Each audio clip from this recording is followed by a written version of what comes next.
Hello guys, welcome back to my channel and enjoy this fanfic part 2. Now let's start the fanfic.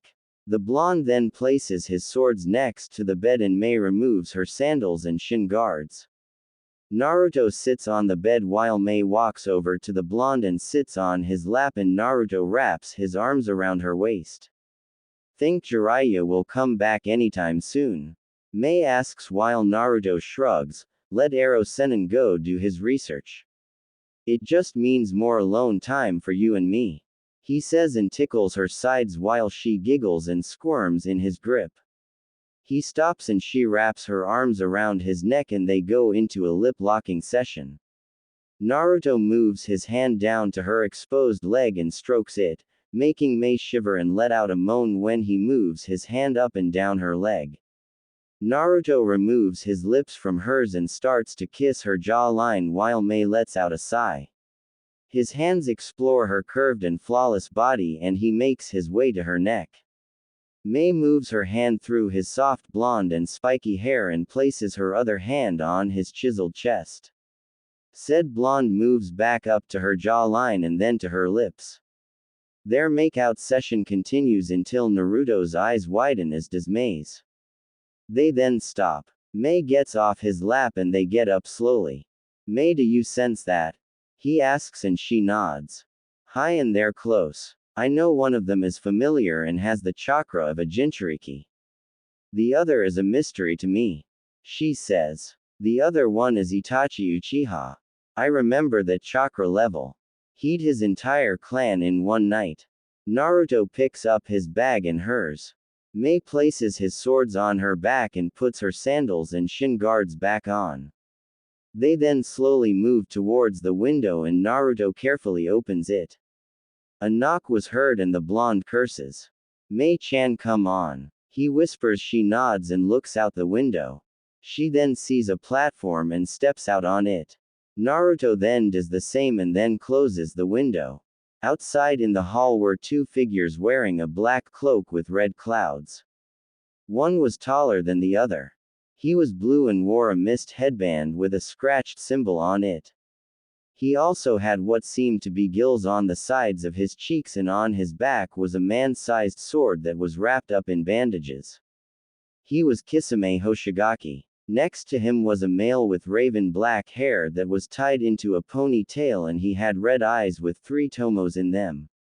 He was Itachi Uchiha. They were following Jiraiya, Naruto, and Mei so that they could capture Naruto for the Kyuubi. Itachi knocked on the door again but once more, no one answered.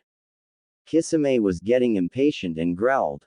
This, he said and kicked the door off its hinges and walked in. Itachi did too and looked around for any source of chakra. He narrowed his eyes at the window for a while and spoke up. Let's go, Kisame. They're not in this room. He said and the shark nin nodded. They left out of the room to search for their target. Meanwhile, Mei had her arms around Naruto's neck while he slid down a water pipe. When Naruto's feet touched the ground, Mei let go of him and lets out a sigh of relief. That was close. We should find Jiraiya and leave as soon as possible. I can handle Itachi but Kisame is one person you don't want to fight. His chakra levels are on par with a Jinchuriki's and he also has a sword that eats chakra. Come on Naruto-kun. It's only a matter of time before they realize we're not in that inn. She says and he nods. He grabs her hands and leads her into the crowd of people. Meanwhile Kisame was fuming at the fact that they lost the Kyuubi Jinchuriki. That damn kid and the Mizukage gave us the slip. Itachi. What do we do now? Go after them. Itachi closes his eyes then reopens them. Come Kisame. It appears that we're on a hunt. He says and the shark grins. Mei and Naruto were currently leaping from roof to roof until the blonde Chunin curses. Shit. They already realized that we gave them the slip and are heading our way. Mei-chan, let's head to that clearing in the forest. We can't fight those guys in the town otherwise everyone here will get caught in the crossfire. He said. Mei nods and they head to the forest. Itachi and Kisame were following them and the Kiri nin grinned. So they want to take this fight away from civilization. I can't wait to get reacquainted with Mei. Who would have thought that she of all people would become a Kage? He said, placed his hand around the hilt of his sword. Don't get why, Kisame. We don't know the extent of Naruto's abilities and that could get you ED. Same goes for the Mizukage, don't get too excited. He said while Kisame grunts. You sure know how to ruin my fun, Itachi. Kisame grumbled while a small smirk appeared on Itachi's face while they increased their speed. Forest clearing. Naruto and Mei land in the clearing of the forest. Naruto throws off the backpacks and Mei tosses him Rukin and Shinken no Akuhi. Naruto places both blades on his back and cracks his neck.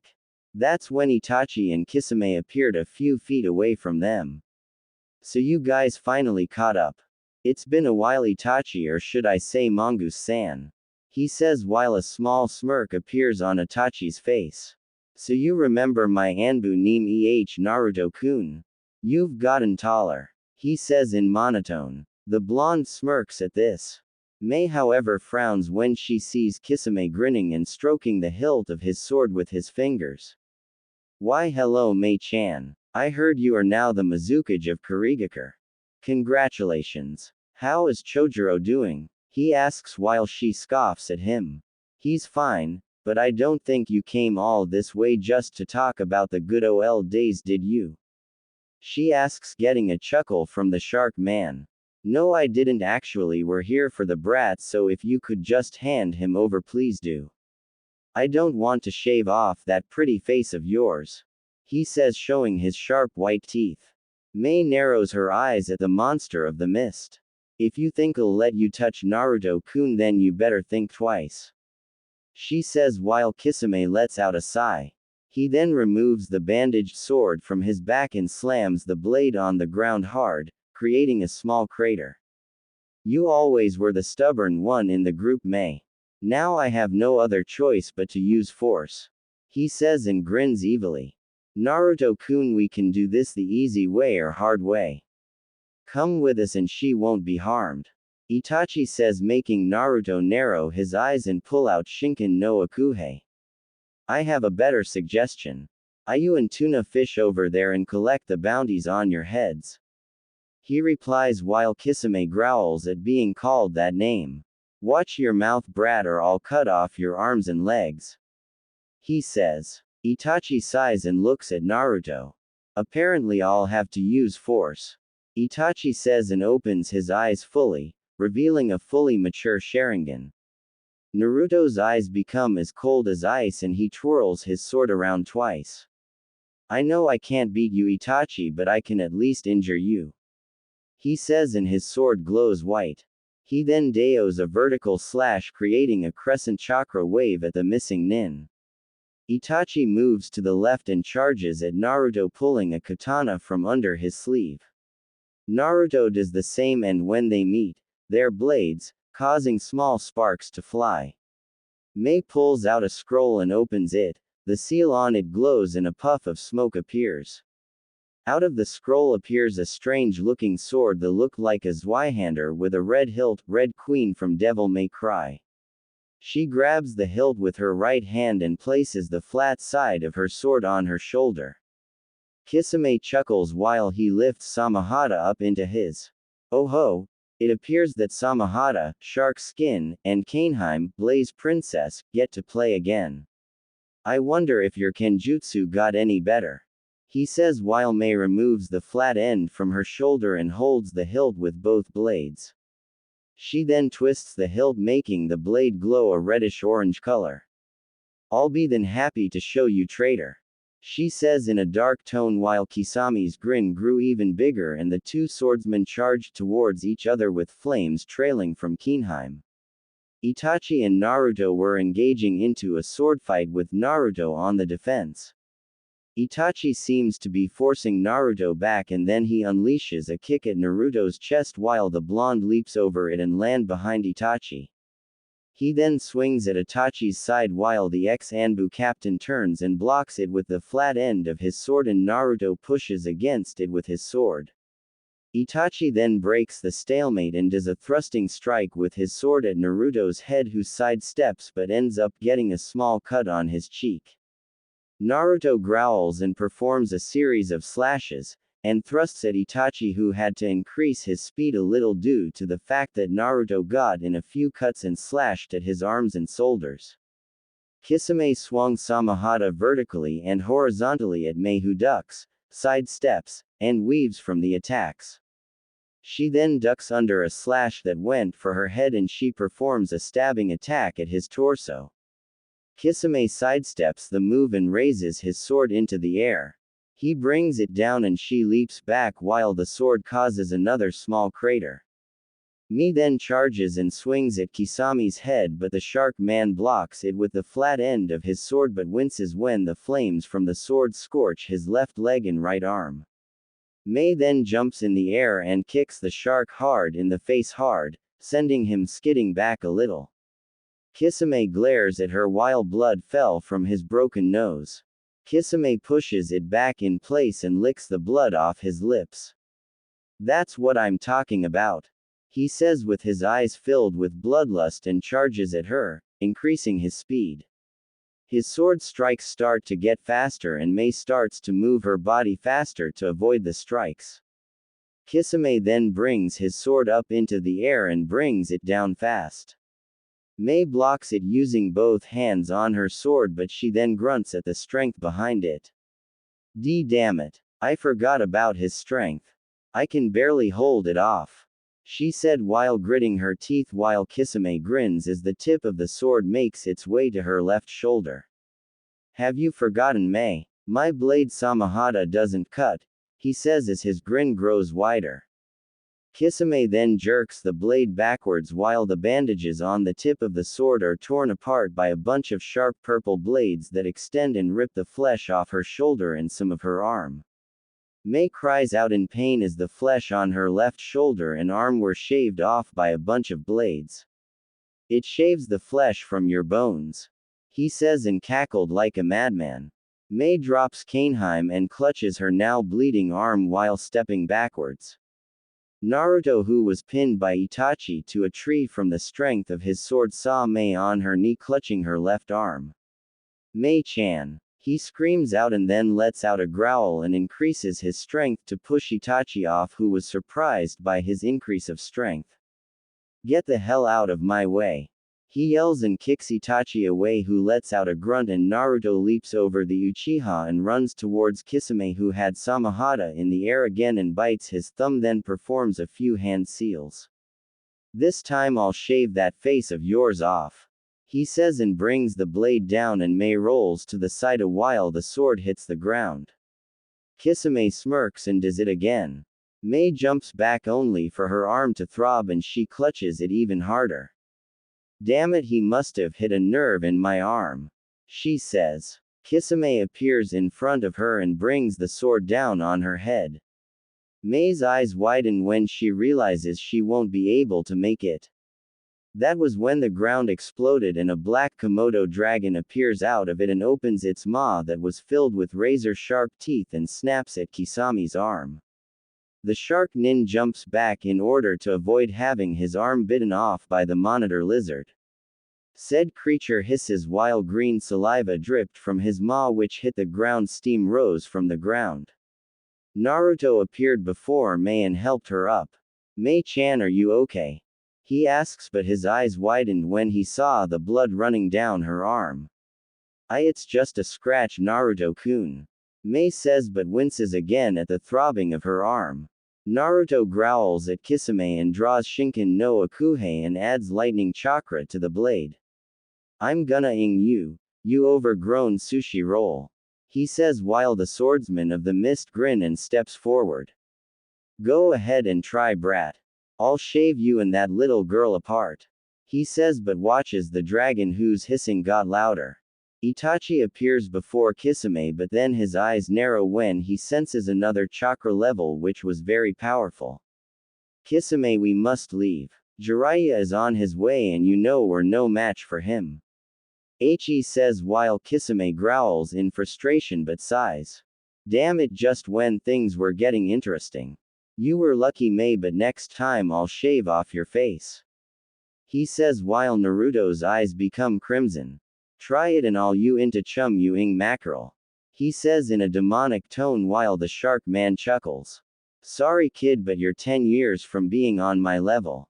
He says, and they leap away when a long pink tongue comes at them but then retracts into a horse-sized toad that leaps and lands near Naruto and Mei. Jiraiya then appears near the toad and looks around for Itachi and Kisame and then sighs. He sees Naruto with a first aid kit opened and was healing Mei's left shoulder and arm with green chakra. The black Komodo dragon dispels and Naruto then pulls out some disinfect and sprays it on Mei's shoulder and arm while she bites her lower lip from the steaming. He then pulls out some bandage wrap and starts to wrap it around the end of her shoulder and down to her forearm. Let me know if it's too tight, Mei-chan. He says, getting a nod from his future bride. After he was done, she rips off the sleeve of her arm and throws it away. Thanks Naruto-kun, she says and then gets up to retrieve Kaneheim. She then seals it back up into the same scroll and walks back to the others. Where the hell have you been, Ero-sennin? Naruto asks while Jiraiya looks at him. Hey, now I was on my way, Gaki. I can't help it if I'm not as fast as I was in my prime. He says while crossing his arms. Just be glad I showed up. He says while Naruto's brow twitches and sighs. That's not the point. Mei-chan got hurt because you were taking your precious time. He said while a tick mark appeared on his head. She's a cage for Kami's sake, brat, not a weakling. She could have handled those two on her own if she wanted. It's possible she underestimated Kisame and slipped. He says. Naruto was about to speak up at his words until Mei places a hand on his shoulder. He's right, Naruto, I did let my guards down for underestimating my former comrade and it could have cost me my life.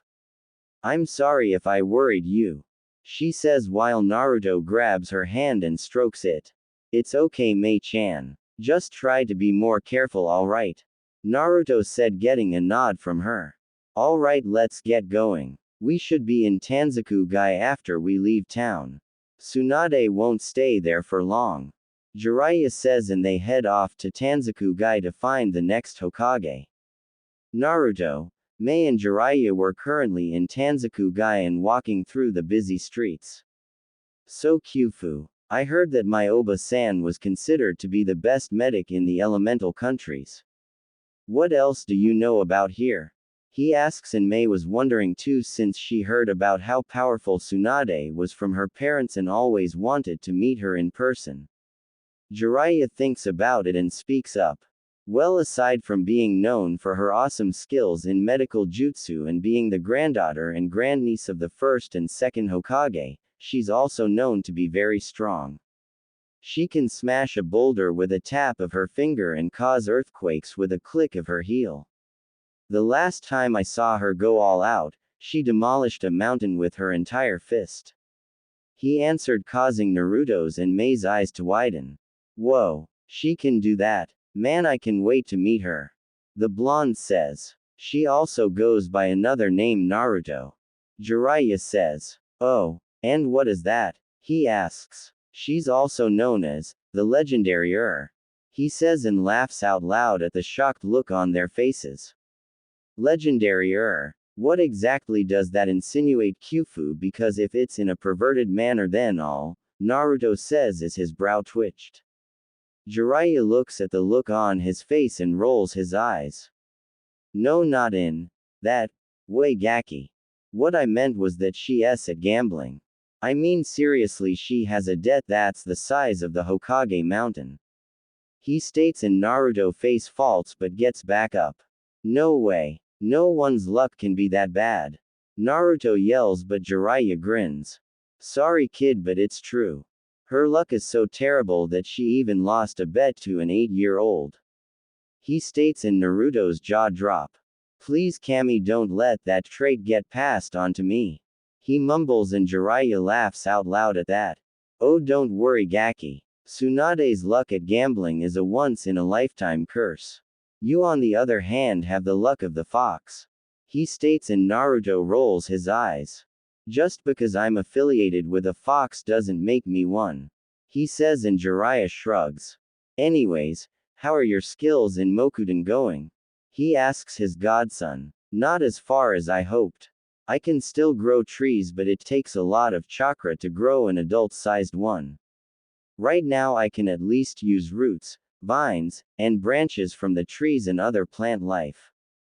He answers, and Jiraiya nods. Mei-chan helped me with some of my lava-based jutsu. Say, how did I gain Yoden anyway?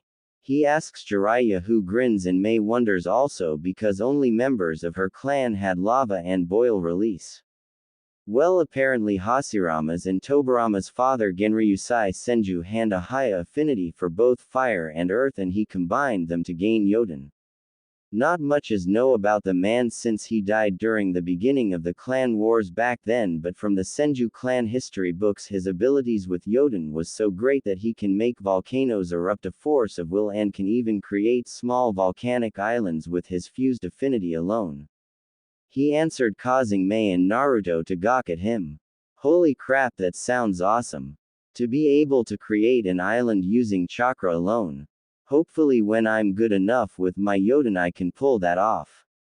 Then I can make it into a private resort for me, Mei-chan, Tamari-chan, and any other girl who wishes to help me revive my clans.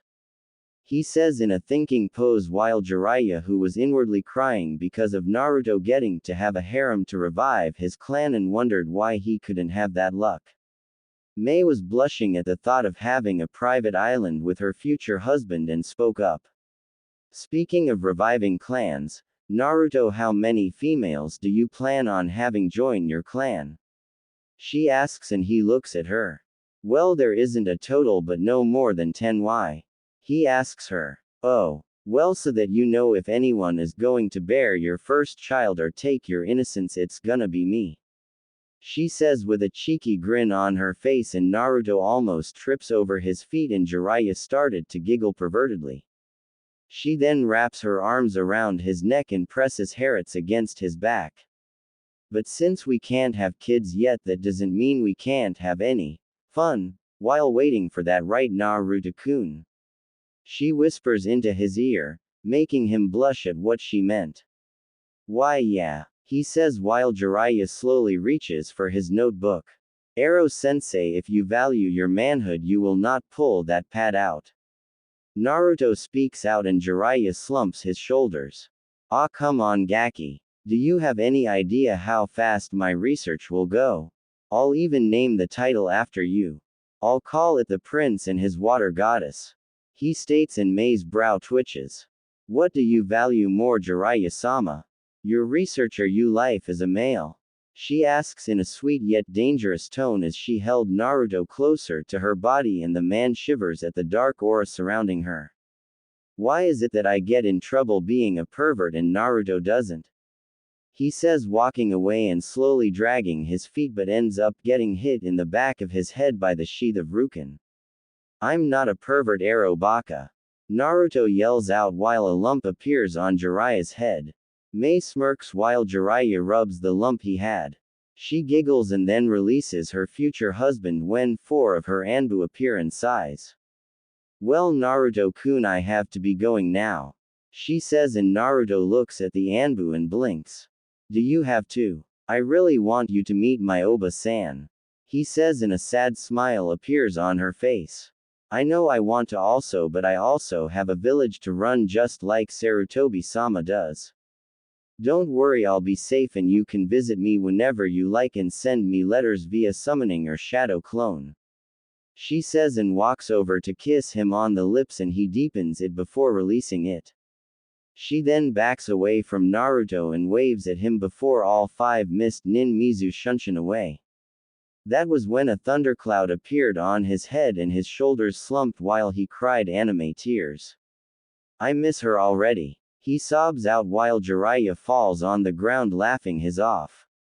Oh Kami, this is rich. Minato acted the same way when Kushina went on a 2-week mission to River Country. I've never seen someone sulk so much in my life. he says while Naruto glares at his godfather and looks away again. Flashback. Jiraiya was trying to hold in a laugh as he saw Minato pestering Kushina, who had a tick mark on her face as she and her team got ready to leave. "So you have everything right, Kushina-chan?" he asks while her vein throbbed, making the Anbu sweat drop at how the two were acting. "Yes," she answered. "Extra clothes? Yes. Extra food? Yes. Extra weapons? Yes," she growled out as more veins appeared on her head. Quote, comma dot. "What about extra ramen caused? If you want I can go. For Kami's sake, Minato, I have everything now. Stop being such a worrywart, it's annoying." She yelled out, performing the demon head jutsu and yelling at his chibi form while Jiraiya snorted and covered his mouth. "But, no buts, damn it. Seriously Minato, I'm going on a 2-week scouting mission, so stop worrying over me," she says in huffs while folding her arms until Minato cupped his hands into hers and anime tears fell from his face. "But I'll miss you, Kushina-chan," he blubbered out, and Kushina's whole face turned red in embarrassment and her colleagues snickered. "I haven't even left yet, you idiot, and stop making a scene, you're embarrassing me," she yelled. After that, Kushina and the Anbu left out of gate while Minato was on his knees crying. "I miss you already, Kushina-chan," he bawled out, and Jiraiya busted out laughing and rolling around the ground clutching his sides. Kushina hears this and shakes her fist in anger and embarrassment and lets out a frustrating sigh. "For the love of Kami, he's such a baby," she mutters. Flashback ends. Jiraiya couldn't help but think that this was similar in a way. "Man, oh man, if old age doesn't me, then my fits of laughter will. Honestly, Gaki, your father was a big baby when it came to your mother. You should have seen what your old man did to Fugaku when he tried to make the moves on your mom. Poor bastard was in the hospital for a month. I wonder what would happen if his son tried to pull a fast one on your fiancé," he says until Naruto gets out of his funk and his eyes were glowing red. "If that Tem even thinks of touching my Mei-chan, I'll rip those eyes out of his head, tear his beads off and shove them down his throat and throw him into a gay bar," he yells out, and Jiraiya's sweat drops. "Yep. Just like Minato," he says as his sweat drop got bigger when he saw the kanji for death hovering over Naruto's head and could have sworn he saw the faint image of the Shinigami hovering over his godson. "Alright Gaki, we wasted enough time, so let's go and find. Run. Run away. That monster destroyed the castle," a civilian cried as he and some others ran past Naruto and Jiraiya. The two blinked on confusion. "Monster. What the heck is he?" Naruto starts to say until his eyes widen as he catches a whiff of what smelled like snakes. "Kyufu. I smell a snake coming from that direction, and it's not that Proctor's sent from the Chunin exam. It's stronger and there's 2 of them," he says. "So Orochimaru is close by. Let's go check it out, Gaki," he says, and Naruto nods while they head to the ruined castle. Destroyed castle. Naruto and Jiraiya appeared in the location of the destroyed castle and looked around. "Yeah, this was Orochimaru's doing," Jiraiya says as he looks at the rubble. Naruto's eyes narrow. "Goo. This place practically reeks of snake. But there's something else. It's not that strong, but I also got the scent of medicine, sake, and money," he answered. Jiraiya's eyes widen when he said that. "Tsunade was here also," he says. "Do you think there was a fight between them?" he asks, and the Toad Sanin shakes his head. "I doubt it. Tsunade is one person you don't want to corner, and if there was a fight, this castle wouldn't be the only thing that was leveled. Trust me, I know," he states, and Naruto nods. "Now one thing remains, what the hell does that snake want with her?" he asks, and Jiraiya HMMS. Local bar. Tsunade was sitting at a table with a worried Shizune and Taunton drinking sake, wondering if she should take Orochimaru's offer. She then lets out a sigh and looks at her image in the sake bottle. Can this day get any worse? She asks herself. Meanwhile, Naruto was walking behind a sobbing Jiraiya with a vein throbbing on his head. You are a pain in the you know that. I turn my back for a few seconds and you end up flirting with a bunch of hookers. Are you trying to catch a case or are you desperate in getting laid? Arrow Kyufu. Naruto asks while the pervert turned around and glared at his new apprentice. Shut up. They were perfect for my research and you ruined it. He yelled but the winced when Naruto threw a pebble directly at his forehead. Baka. They were going to rob you. For Kami's sake, can you think with the head on your shoulders and not the one between your legs for once? In case you forgot, we have a mission to do in finding Tsuruoji's successor. Naruto said. Jiraiya's brow twitches and huffs. Killjoy. Always got to ruin my fun. What's the rush, Gaki? You got her scent right? He asks. Yes I do, but it's close to being faint. You know if she runs away we'll lose her, and I'm not explaining to Tsuruoji why we lost my aunt. He said, glaring at Jiraiya who was laughing nervously. Okay, no more slacking off. He says and then sees a bar. Hey, let's head to that bar and grab a bite. Hopefully someone in there will have some info on Tsunade's location. He said with a grin on his face, and Naruto groans. I give up. Fine, let grab some food and hurry, and no flirting with women. He emphasized, and the man's shoulders slumped while they head into the bar. Jiraiya was the first to enter and saw a few people eating, drinking, or chatting. Naruto walked in and winced while his nose twitched. Man, this place reeks of alcohol. Are you positive that bars are a good place for information? He asks. Of course I'm sure, Gaki, in case you forgot I am a, he says, but then pauses when he sees his old teammate sitting with a black-haired woman and a pig. Tsunade tilts her head and sees Jiraiya.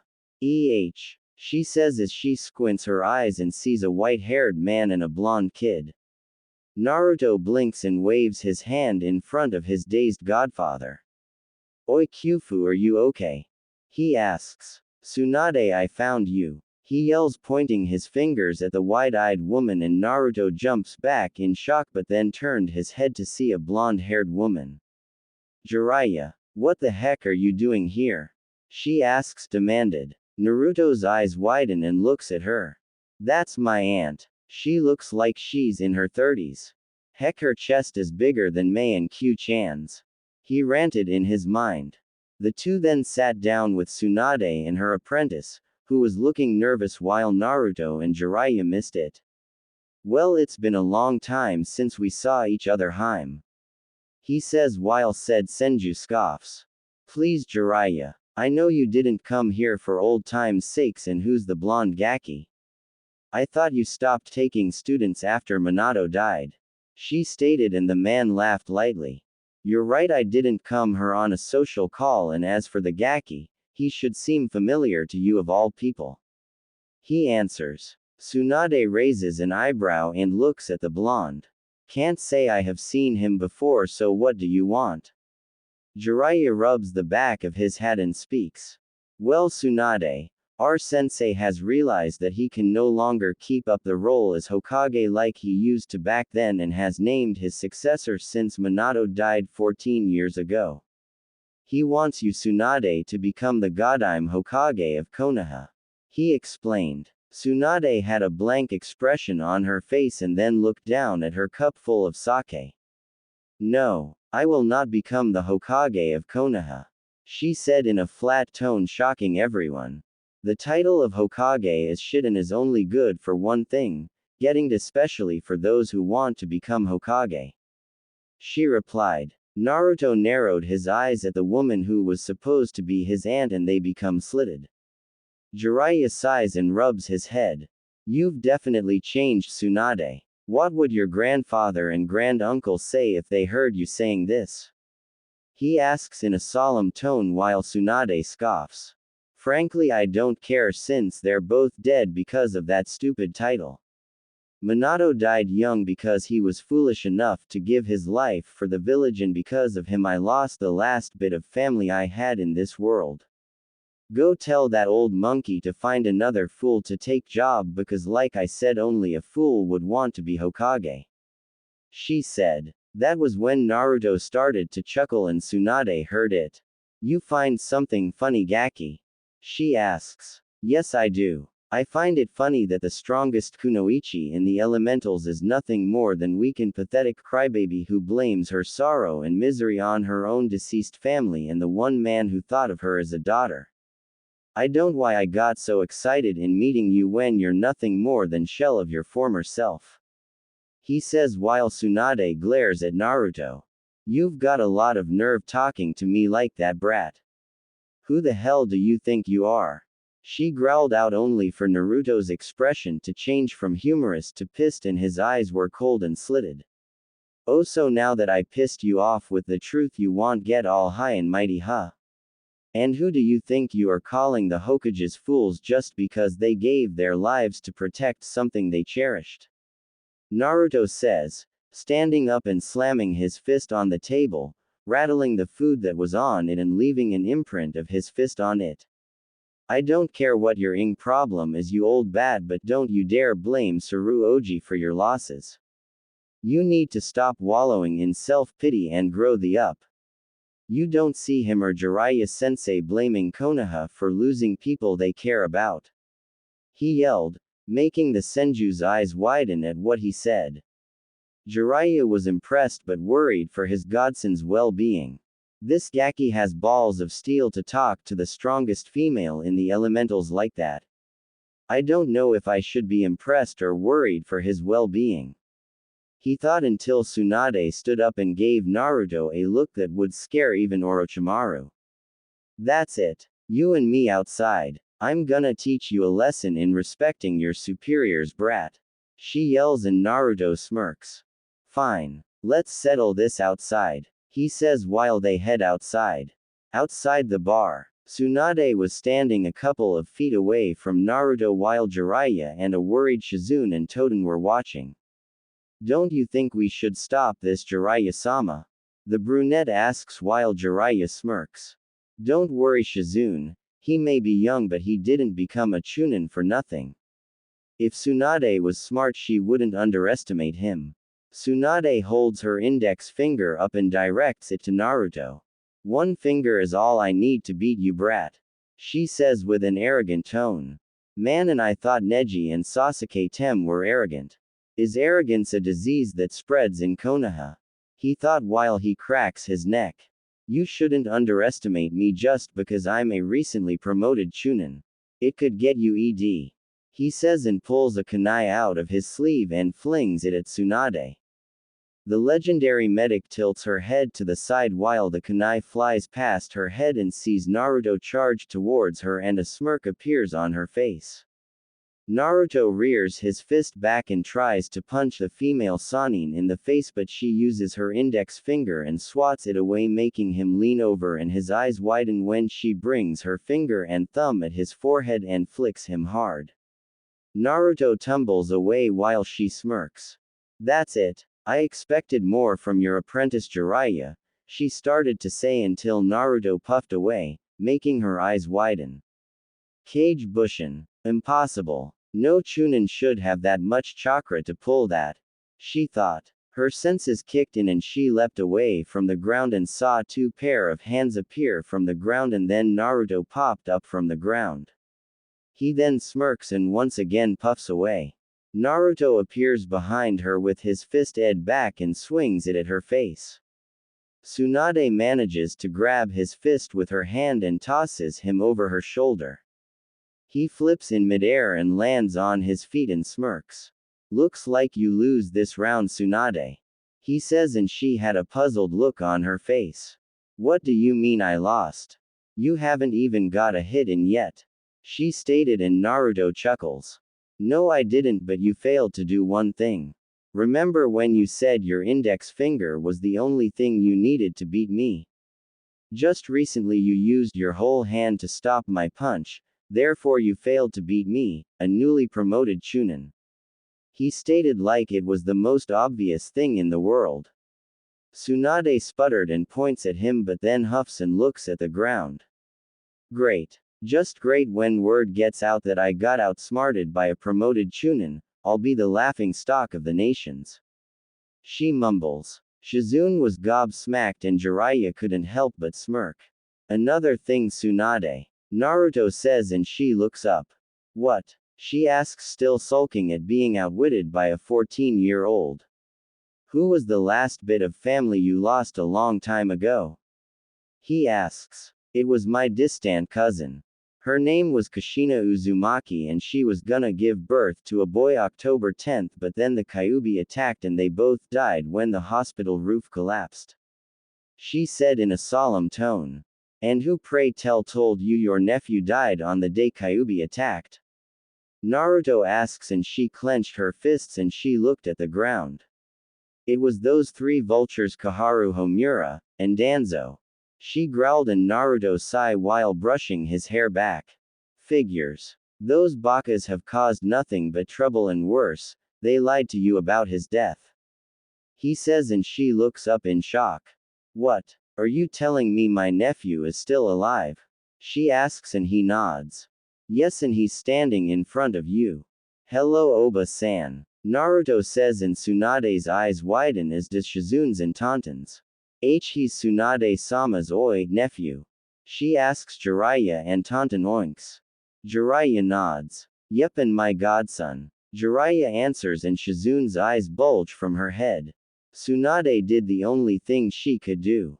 She fainted. Naruto blinks when he sees his aunt fall over and rubs the back of his head.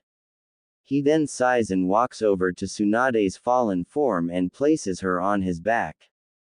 Hey, you with the black hair. What's your name? He asks Tsunade's apprentice. Shizune. She answers. Shizune-san, do you two by any chance have a hotel room nearby? He asks and she nods. Yes, we do. I'll take you both there. She says and motions them to follow her. Tsunade's and Shizune's rooms. Tsunade was laying on her bed groaning as she opened her eyes to see Shizune with a concerned look on her face. Tsunade-sama, are you okay? She asks while she sat up.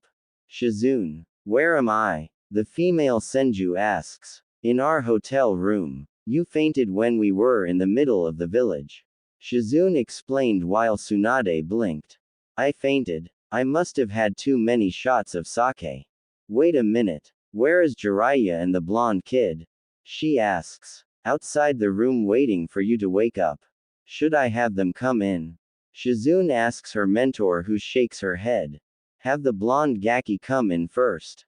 And if Jiraiya tires anything, kick him in the nuts. She tells her apprentice, who giggles and nods. Afterwards, she opens the door and tells Naruto to come in. Naruto walks in and closes the door behind him and then walks over to the bed and sits by the side of it. How are you feeling, Oba-san? Did you manage to get the sake out of your system yet? He asks with a cheeky grin and her brow twitches. You are definitely Kushina's kid. I haven't met anyone who has a smart mouth like hers. She says and Naruto rubs the back of his head. Yasuru Oji said I inherited that in her temper. He says while she smiles sadly. So this whole time my oi was alive and I didn't know. Did Jiraiya know about this? She asks and he nods. He did, but whenever he tried to search for you to tell you, he'd lose your trail. That or he's been doing research on his perverted book. He says while she sighs. Yeah, that sounds like my perverted teammate. She mumbles. Naruto then finds himself being pulled into a hug and feels teardrops falling on top of his head and feels her body tremble slightly as she hugged him even closer. Naruto returns the hug and rubs her back with one hand while she sobs quietly. Jiraiya and Shizune see this through a small crack in the door and they both smile, as does Tantan. After holding her nephew in her arms for a few seconds, she releases him and wipes her tears away. So Oba-san, when do you plan on meeting the white snake? He asks while her eyes widen and looks at him. How did you? She asked and he smirks. Found the demolished castle and you're sent along with his there. It's one of the perks of being a Jinchuriki. He explained, and her eyes widen even more.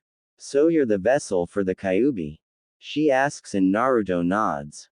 Yeah, but she's not that bad. A little cranky and sadistic, yes, but not evil like a certain Uchiha and Snake. He growled while she looks at him, wondering what Uchiha he's talking about. Anyway, when do you plan on meeting that pedophile?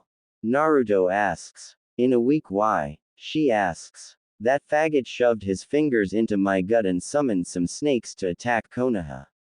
I could have sworn he felt me up when he cut me off of Q during the Chunin exam. He says while shivering at being violated by a pedo. Tsunade's brow twitches and then smirks. Say, Naruto, how would you like to make a bet? She asks, and the blonde blinks. Sure, what did you have in mind? He asks. Jiraiya taught you some techniques, correct?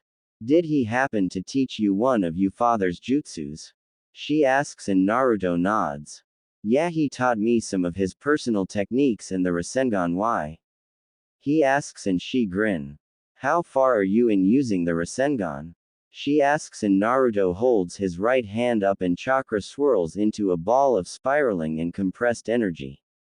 I finished mastering it in 2 weeks during my training for the finals, and now I'm working on my own version of the jutsu by shaping it into a weapon like a shuriken and hopefully work on throwing it.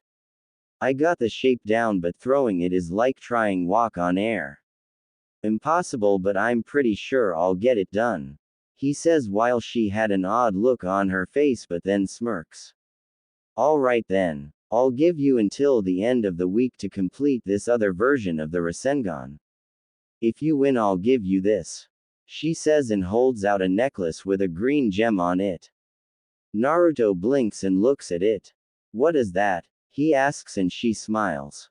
This Naruto belonged to your great-grandfather, the Shadaime Hokage. It's kinda like an heirloom in our clan.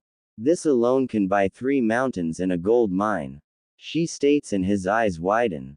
Damn. Abed, what if I lose? He asks, and her grin grows.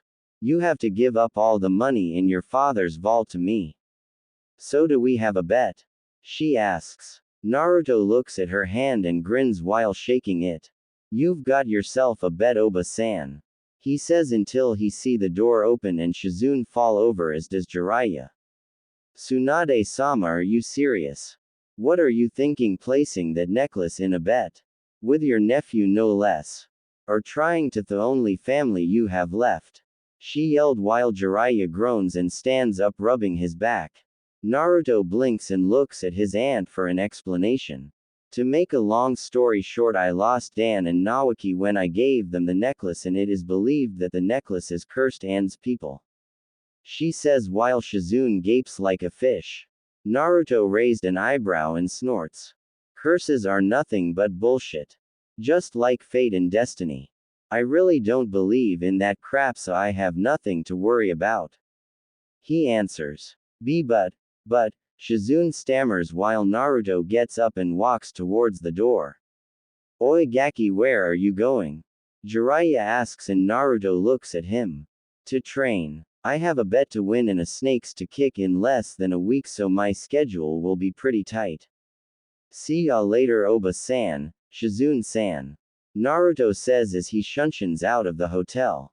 Jiraiya does the same while Shizune lets out a big sigh. Tsunade looks at the necklace and grips it. Grandfather, uncle, Nawaki, Dan, I am betting your hopes and dreams on this boy. Please let him succeed and prove me wrong. He's all I have left in this world. She begs in her mind while praying that Naruto does win the bet they just announce. Naruto was panting heavily in the middle of the charred and destroyed forest. Sweat was dripping from his face as he looked at the tree that was currently demolished. Damn it. Not good enough. It needs to make a clean cut, not demolish it. He says as he straightens himself up and wipes the sweat off his face. He then sits down and crosses his legs with a peeved expression on his face. Come on, Naruto, think. You want to make the blade thin enough to the point where it can cut through its target cleanly while keeping the core balanced. Hey Q-chan, do you have any suggestions? Naruto asks the vixen. You could try adding less chakra into the core, but make sure it's balanced enough to rotate and move along with the blade. The blade should have more chakra added into it so that it can be stretched out. That way, even if the person dodges the attack, the velocity and speed that the blade is going will that person into the vacuum, and the rotating blade will tear the target apart. She explained. Naruto thought about it for a while and slapped himself on the forehead. Kami, I'm such an idiot. Why didn't I use that method sooner? He said in a frustrated voice. Simple. It's because you're a blonde. Q said with a grin on her face, which caused Naruto to face fault and get back up looking pissed. You Q. He yelled out loud while she giggled. Maybe later, Foxy-kun, she said while Naruto mumbled about horny vixens being jerks. Now that just might work. I'll give it a try tomorrow though, because I am tired as hell. Naruto says as he gets up, and then he performs a series of hand seals and plants them on the ground. Trees shot up and replaced the ones he destroyed, and then walked away only to see a bug-eyed and gob-smacked Shizune. Why you can use Mokuden? She asks as she pointed at the trees. Naruto smirks at her expression and nods. Yep, I've been able to do that since I was 5, but I had to keep it a secret from certain parties on the council. He said while she stared at the trees. But I thought only the Shadaime could pull that off. No one else in the Senju clan was able to perform Mokuden after he died, so how were you able to pull it off? She asked. Oh, that's simple. When my roommate was sealed into me by my old man, her Yukai caused the dormant gene for the wood-based Kekkei Genkai to activate, and when I was working on my chakra control exercises with Suru Oji when I was little, I poured too much into the ground and grew a tree the size of a full-grown man. Afterwards I trained in using it in secret. He explained. Shizune snapped out of her stupor and spoke up. Look, Naruto-kun, I know you and Tsunade made a bet on the necklace, but she tried to explain, but he cut her off. And I told you that I don't believe in that superstition crap, Shizune-chan. The only person that decides when I die is either Kami-sama or me. I don't believe in stuff like fate or destiny. I make my own path, and anyone that tells me otherwise can piss off. He said in a serious tone while she remained silent and took the info in. So you're not afraid to die? She asks, and he shook his head. Nope. Death is a natural part of order, so I don't fear it, unlike a pale-faced boy chaser we all know and hate. He said, brushing his hair back, and walks past her. So are you coming back to the hotel or what? Because I don't think it would be wise for a pretty lady like you to stay out at night all alone. He said. Shizune blushed when he called her pretty, but shook it off and glared at him. Hey, I am not weak. I was personally trained by Tsunade-sama herself. She yelled, following behind him. I never said you were Shizune-chan, but you got to remember we're not the only ninja roaming these forests. He said. Oh, she says as they made their way back to the hotel. Hotel room. Naruto kicked the door to his room open and flopped down on the bed. Ah, so soft. He said, burying his head into the pillow. Shizune was about to speak up until Jiraiya popped out of nowhere with a grin on his face. Yo Gaki! He yelled, causing Naruto to jump out of his bed and hit the ground while Shizune leapt back with a scalpel in her hand until she saw Jiraiya and put it away. Naruto groaned and got up from the ground and saw Jiraiya. What's the big idea scaring me like that, you old pervert? And where's my Oba-chan? I thought you were with her at the bar. He asks, and the Toad Sage shrugs. I left not too long ago and she's still there, I think. He said, rubbing the back of his head, and that was when he was mule-kicked in the face by Naruto and sent flying out the room. You baka. You left my only living family member in a bar filled with drunken men. Naruto yelled until Jiraiya got into his face with 2 shoe imprints on his face. Tsunade's a grown woman, you brat, she doesn't need my protection. She's a Sannin, for crying out loud. He yelled in his face. That's not the point, you pervert.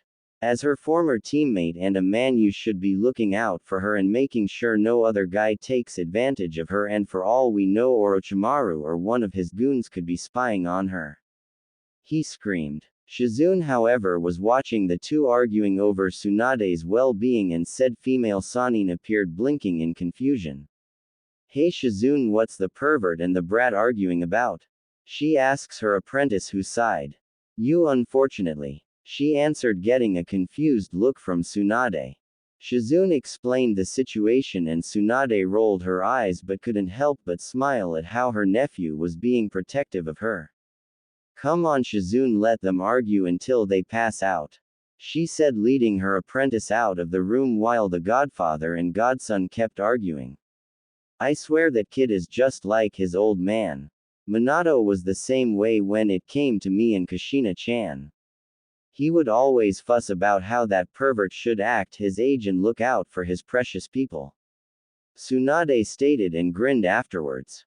The only difference is that the Gaki inherited his mother's temper and take no shit from anyone attitude. As she led Shizune to the room where Tonton was sleeping, the brunette had a few doubts in her mind.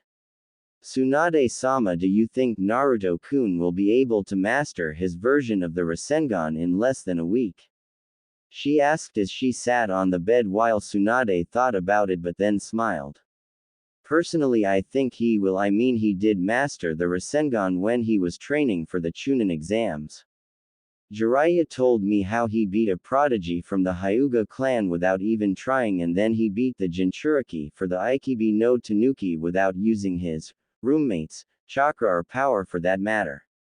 Tsunade said, being proud that her clan still kept up their representative as the most powerful, even if she and Naruto were the only ones left. So what are you gonna do about Orochimaru and Kabuto's offer? Shizune asks. Oh, don't worry, I already have an answer for that snake, she replied with a vicious smile on her face.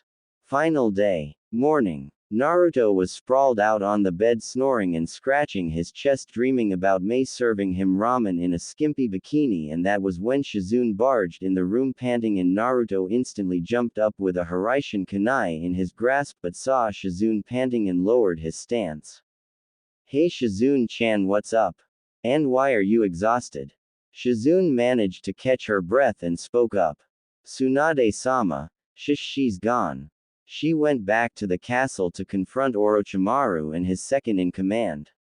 She cried, which caused Naruto's eyes to widen. What? Where the hell is Ero Sennin? He asked and ran to grab his jacket, blades, and weapons. He went on ahead to catch up with her.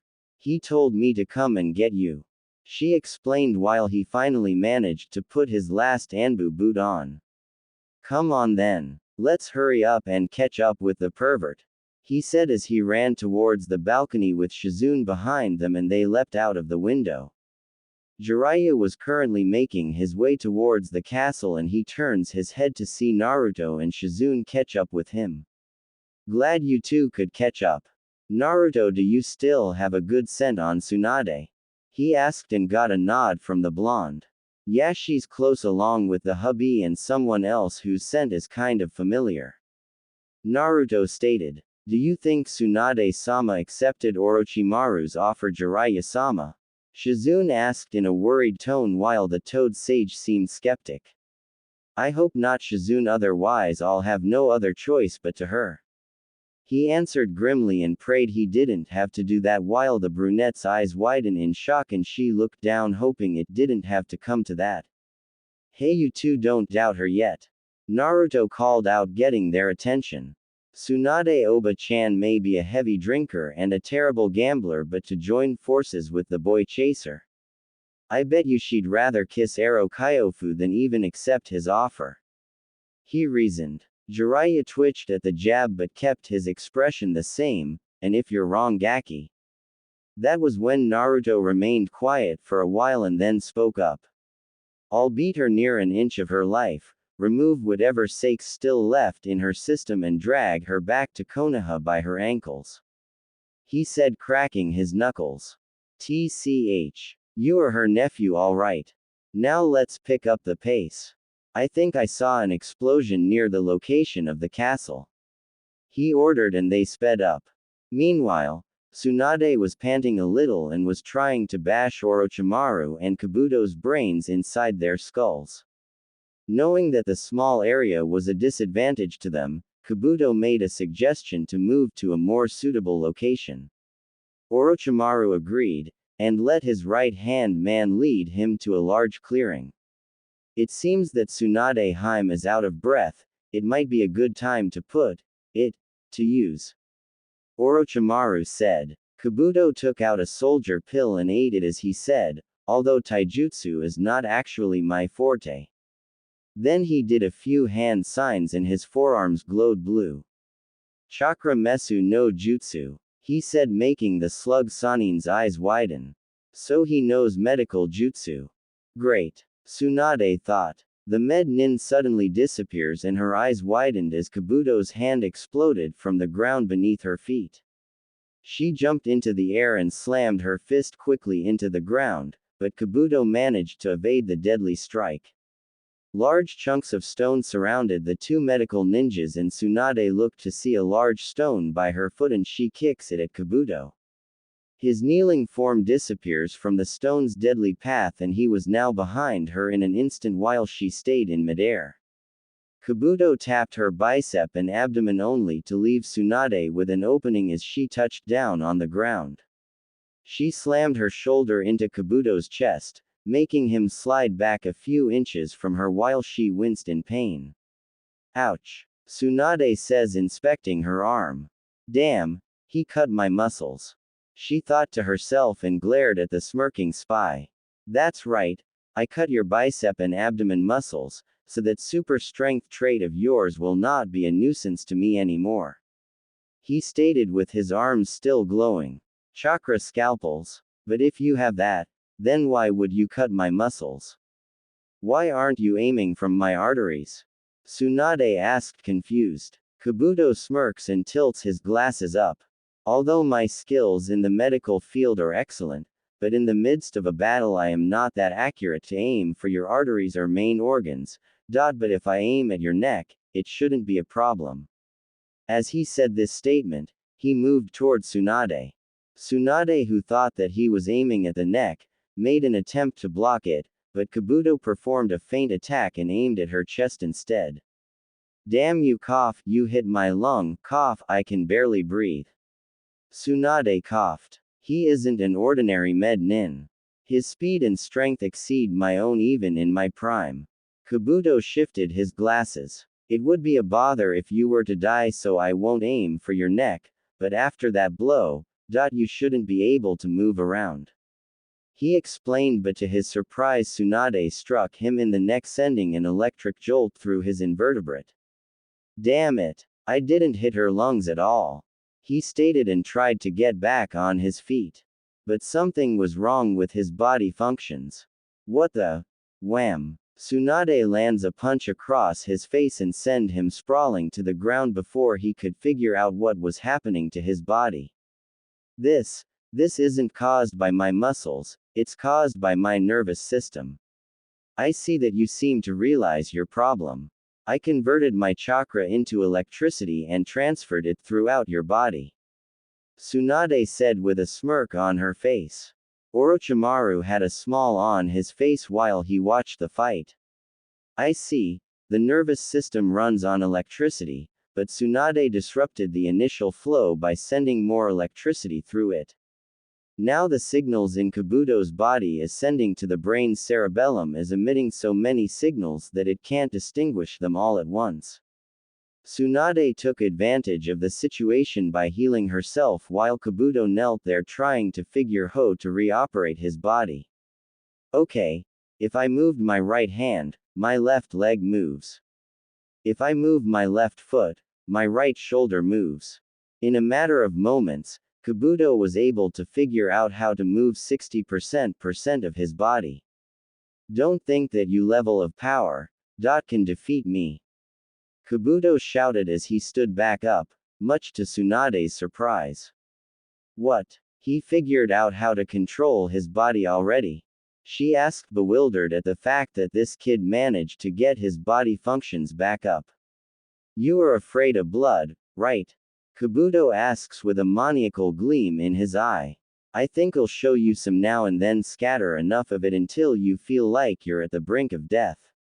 He said, pulling out a kunai and charging at Tsunade, who was still trying to heal herself. Kabuto raised his blade up and tried to bring it down on her chest until a foot planted itself on the side of Kabuto's head and sent him flying backwards and towards a surprised Orochimaru and landed in between them. Tsunade looked up at her savior and saw that it was her nephew. Naruto? She asks while the blonde turned his head and grins at her, revealing his canines. Hey Oba-chan. Why didn't you invite me to the rumble? You're not the only one who likes a good fight now and then. He states while Jiraiya and Shizune appeared in between her as well. Orochimaru frowns and unfolds his arms. Why am I not surprised? If it isn't Jiraiya, he hisses while the sage smirks. Long time no see Orochi-tem. He said. Tsunade took this opportunity to charge at Kabuto with her fist back and ready to knock his head off. That was until Kabuto split his palm open and sprayed blood on her face, making her body freeze up. Be blood, she said, shivering. Finally my body can fully function. He said with glee and punched Tsunade right in the jaw and sent her flying backwards only for Naruto to catch her. Tsunade-sama. Shizune cried out while Naruto gently set her down while she shivered. She hasn't gotten over it yet. Damn it. Naruto thought and set his gaze on a smug-looking Kabuto. You're gonna wish you hadn't done that, traitor. Naruto growled out, cracking his knuckles. Kabuto on the other hand scoffed and remained smug. Oh, and what are you gonna do, Naruto-kun? From my stats you were dubbed as a no-name loser in the ranks and compared to Sasuke-kun you're nothing. He stated, but that was when Naruto fired a gust of wind at Kabuto with a flick of his wrist and Kabuto's eyes widen. When the gust died down, Kabuto felt a sharp pain on his left cheek and chest. His cheek sliced open and a red smear appeared across his chest. Kabuto rubbed his cheek, looked at the blood on his hand, and back at Naruto, who had a vicious grin on her face. Sasuke's got nothing on me, especially since I beat last year's Rookie of the Year in the vessel for the Ikibi no Tanuki without using Kyuubi's power. Matter of fact, I barely broke sweat, and if that faggot had faced Gaara he'd be nothing but a smear on the wall, you butt-humping bitch. Naruto replied. Kabuto suddenly charges at Naruto intending on taking him out, but he suddenly hunched over, coughing up blood due to the fact that Naruto was crouching down with his fist buried into his gut and took a few steps back. Before he could retaliate, Naruto uppercuts him in the jaw and send him sprawling back in front of Orochimaru. Naruto stands back up and cracks his neck and knuckles. Hey Orochi-uke, he said, making Jiraiya snort while the hubby sneers at the Namikaze. Tell your bitch to get back up on his feet before I die of boredom. Kabuto rubs his jaw and glares at Naruto while pulling out a blood pill and swallowing it. You're gonna wish you hadn't done that, you brat. Kabuto snarled out while Naruto got into a battle stance and did a "come on" gesture with his hand. Bring it on, bitch. I'm gonna beating you into the ground for what you did to my aunt earlier. Naruto said, which made their eyes widen. He was Tsunade's nephew. You're related to Tsunade? Kabuto asks in shock while Naruto grinned. Yep, into the Shoin Nadaime Hokages as well as the Yondaime Hokage, aka the Kiroi Senku. Minato Namikaze. Naruto says with a huge grin on his face, making the two's eyes widen and remained silent. That was when Kabuto yelled. Impossible. There's no way weakling like you is related to the Senju clan, especially to the legendary Yellow Flash. Jiraiya on the other hand chuckles. He's not lying, brat, and as for being a weakling, Naruto, I don't think you hit Kabuto hard enough to prove your point to him. He said. You're right. Next time I'll crush his skull, Naruto says, flaring his chakra. and scatter his ashes into the wind. He said as his eyes became as cold as ice. Enough of this. Orochimaru snarled out. He bit his thumb and smeared it across his snake tattoo and slammed it into the ground. Kuchio's no jutsu, summoning technique, in a puff of smoke a two-headed snake appeared and hissed at the four shinobi. It then lunged at the two after Orochimaru and Kabuto leapt on the other hand. Shit. Scatter. Jiraiya screamed. Shizune grabbed Tsunade and they leapt away while the snake slammed into the ground, causing the ground to shake and large rock debris to fly. Kabuto. You deal with Tsunade's apprentice in Naruto. I'll take care of my buffoon of a teammate. He ordered. Kabuto nods and leaps away jumping from rock to rock locking onto Shizune and a still frozen Tsunade. He then appears in front of a surprised Shizune and strikes her directly into the face making her cry out and be sent descending towards the ground headfirst with Tsunade. That was until Naruto appeared and caught them both and landed back on the ground. He growls at Kabuto and air into his mouth. Futon. Shinkatama wind release. Vacuum bullets. Naruto exhales and fires a gust of wind and a series of small wind bullets.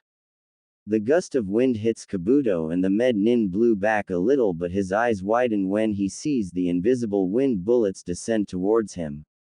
Damn it, he says and shields his body but hisses in pain when the bullets cut and pierce his arms, legs and torso while the speed and force of the wind increased and he is sent moving farther from them.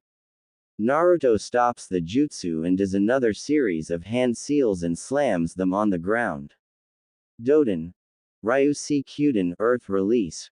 Rising Platform. That was when a large round platform of earth formed under the three and it shoots up and stops 20 feet. See if you can snap her out of her hermophobia Shizune-chan. I'm gonna stop that snake from descending. He says while pumping chakra into his feet when he has enough he blasts himself into the air and performs another series of hand seals. After that his chest expands and his cheeks bulge. Yoden. Yugen Numa Lava Release. Lava Lake. Naruto regurgitates a large glob of lava from his mouth and the molten substance hits the ground and rushes towards the snake. Kabuto managed to land on the ground and heal his injuries but then he looks up and his eyes widen when a large wave of lava descends towards him. Oh shit, I can't be hit by that. He jumps away when the lava hits his current location and he lands on a boulder. He looks up to see Naruto releasing lava out of his mouth and he gaps at him. How can he use Yoden Jutsu? He asks himself and wipes the sweat of his head due to the heat the lava was releasing. Man, if the heat is this tense then I better not get touched by the molten substance. He says and looks around trying to find a way to get to Tsunade but he smirks when he sees a trail of boulder. Meanwhile on top of the snake, two blurs were seen clashing simultaneously on top of the snake for a while until they appeared staring each other down. Do you honestly think you can defeat me, Jiraiya? You were the weakest of the three back then and you still are. The traitor taunted while the Toad Sage smirks. You're so full of it. Just like the Uchiha brat who thinks he's unstoppable because of his bloodline. He said, and that was when Orochimaru launched 3 poisonous snakes from his sleeves and they descended towards Jiraiya who evades them and in a burst of speed vanishes and palm strikes Orochimaru in the chest hard enough to send him flying backwards. You're gonna have to do better than that, Orochi-chan. Jiraiya drawled out until he was bit in the jugular by an extra snake. Orochimaru landed and skidded backwards smirking but then he frowned when Jiraiya turned into mud. His eyes widened and before he could react, a fist smashed itself into Orochimaru's jaw and sent him tumbling backwards. Like I said, Jiraiya lands back on the ground with a serious expression on his face. You're gonna have to do better, that Orochimaru. Said snake summoner gets back on his feet shaking the cobwebs out of his head and spitting out blood and glaring at Jiraiya. Before he could react, the two-headed snake cries out in pain and shakes violently due to the fact that he was slowly being consumed by lava. The two Sannin keep their grip on the squirming reptile. Orochimaru looks down and his eyes widen when he sees lava on the ground, but was even more surprised when he saw Naruto spewing lava from his mouth. How is that boy using Yoden? Only the Terumi clan was capable of doing that. He states, glaring at Jiraiya, who smirks. No, he's not a Terumi, you idiot, he's a Senju, and they possessed a bloodline that allowed them to combine more than two elements to create a sub-element. Naruto can use that and two more sub-elements, but I'm gonna let that be a surprise, he said while the snake growled. Naruto lands on top of one of the thrashing snake's heads and struggles to hold on. Stop thrashing, you legless lizard, Naruto shouted, pulling out the Rukin and stabbing in the head. Said snake only thrashes more violently, which forces Naruto to be flung off the snake and ascend into the air. He hears Shizune cry out in pain and looks down to see the kunoichi be struck in the chest and then get knocked out. His eyes flashed in anger when he saw the bastard taunt and brutally attack his aunt. Naruto remembered that he placed a Hiraishin seal on Kabuto when he punched him in the torso earlier and does a small series of hand seals. Kabuto on the other hand edged his fist backwards and sends it forward, ready to bash her skull in until a flash of yellow appeared in front of him and hissed collided with something, but it wasn't Tsunade. Kabuto's eyes widen when he sees Naruto appear in front of him out of nowhere with his fist connected to Naruto's jaw, but what was shocking was that Naruto didn't seem fazed by the punch and said blonde set his piercing gaze onto the traitor. How did you? He stammers out but didn't get to finish because Naruto uses a chakra-enhanced punch and sends him flying off the platform and hitting the ground hard, leaving an imprint of his body on the ground. Tsunade just remained in her frozen position staring at Naruto. Naruto, was all she could say right now. Stay here, Oba-chan, and look out for Shizune. I'll deal with the trash, he said and shunshuns off the platform he made and lands onto the ground, making his way towards Kabuto, who was getting up and clutching his broken ribs while blood seeped from his mouth. I'm gonna enjoy pounding your into the ground, traitor, Naruto said, slowly cracking his knuckles. Kabuto smirks as his ribs fully healed and wipes the blood from his mouth. So Myumptions were wrong about you. But it doesn't matter anyway. You may have been strong enough to beat Neji and that Gaara character, but I am on a whole different level. If anything, I am on par with Kakashi Hatake, he said smugly. Naruto stood there for a moment and then busted out laughing. Kabuto seethed at the fact that Naruto was laughing at him. What's so funny, you brat? Kabuto yelled while Naruto continued to laugh but calmed down and wiped a fake tear from his face. You think I should be afraid of you just because you're on par with that loser of a Jonin? Oh, I am so petrified, please don't hurt me, Kabuto, Naruto said mockingly, acting like he was afraid of Kabuto, who was getting pissed. Naruto suddenly regained his posture and spoke up. Let me tell you a little secret, Kabuto. During those two matches I wasn't even showing a fraction of my real strength, he states while Kabuto narrows his eyes. You're bluffing, he growled out while Naruto shook his head. I don't bluff, Tem, especially to some fruitcake who's butt buddies with a gender-bending pedophile who has an unhealthy infatuation with little boys, Naruto said, and then taps his chin with his index finger and looks up at the sky. But then again, you're probably the closest thing to Oro Uke would get, since no female in their right mind would even touch him, he stated. Kabuto on the other hand was seeing red and he was sending murderous intent at Naruto. I'm gonna make your death slow and painful, you little shit, the med nin snarled out and his chakra no Mesu flared up. Naruto did a gesture that said, bring it on. Kabuto shot forward in a burst of speed and swung at Naruto's head. When his scalpel cut through Naruto, the blonde faded away, which caused Kabuto's eyes to widen. An after image, Kabuto asks himself, but then he cried out in pain while blood shot out across from his back and he stumbled back.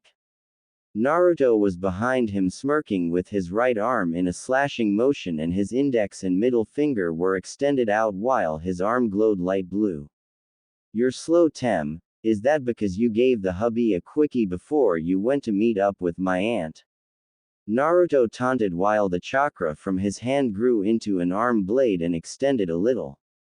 Kabuto lets out a frustrating yell and unleashed a series of prey-seed slashes and thrusts at Naruto, who managed to black every one with his wind chakra-coated arm. How can you be this powerful? You were dubbed the dead last in our generation, yet you fight like a seasoned shinobi. Kabuto made an attempt to cross-slash him in the chest, but Naruto twists his body and slashes him in the side and right leg while blood spurts out and then slashes him twice across the back, making Kabuto cry out in pain and frustration. Damn you! He yells and leaps away from him, trying to let his injuries heal. Naruto said, and once again vanishes and kicks Kabuto in the solar plexus, making him spit up. No resting for you, Kabu-chan. Naruto says and stabs him right in the torso with the extended blade. Kabuto froze for a second from the pain he was feeling, and Naruto pulls it out and roundhouse kicks him in the temple, making Kabuto flop and bounce on the ground like a rag doll. Man, this is boring. For being Orochi Tem's right hand man, you're weak as hell. Naruto said while the chakra disappears from his arm. Kabuto slowly gets up while blood drips from his body and he pants a little. You think you've won, he said, and saw the grin appear on Naruto's face. Said blonde gets into a horse stance, and claps his hands together in a prayer position. That was when wooden tendrils shot out of the ground and around Kabuto, making the man's eyes in disbelief. Before he could do anything, he was ensnared by the tendrils, which started to squeeze him slowly. No way. Kabuto mutters but groans when the bindings became even tighter. Tsunade's eyes widened so much that they looked like they were gonna fall out of her sockets. Mokuden. He can use Mokuden. She stammers out. Jiraiya and Orochimaru stop their fight and the hubbies look like he was gonna have a heart attack. This can't be. That brat can use the Shadaime's Mokuden power. How? Not even Tsunade or her brother could recreate it. The snake cried and was inwardly seething at the fact that he couldn't make the boy his vessel thanks to the Kyuubi. Yeah, it's pretty awesome, huh? He first discovered it when he turned 5 and with Sensei's help Naruto was able to learn how to use it properly. Jiraiya states. And that is what separates Naruto from your golden boy of an Uchiha. Naruto gained his skill through blood, sweat, tears and pain, while that weakling had everything given to him. He didn't beat Neji and Gaara through luck or with his bloodlines. He used his actual skill just like his ancestors and parents did, and that is what separates him from the prodigies. He said, and they once again engage in battle. Kabuto on the other hand was struggling to get out of the jutsu while Naruto shook his head. Dude, the more you struggle the more pain you're gonna be in. Seriously, how is it that you're on par with the Cyclops again? Oh well, it doesn't matter. He stretches his right hand out and forms the Rasengan, spiral sphere, in his hand, but it didn't stop there. High-pitched sound echoes throughout the area, and that was when 4 spinning curved blades formed around the Rasengan and extended until it was the size of a windmill shuriken. Kabuto's mouth dropped when he saw the jutsu while Naruto's grin grew. Kabuto, let me introduce you to my version of my old man's technique, the Rasengan. But this version is even deadlier than the original.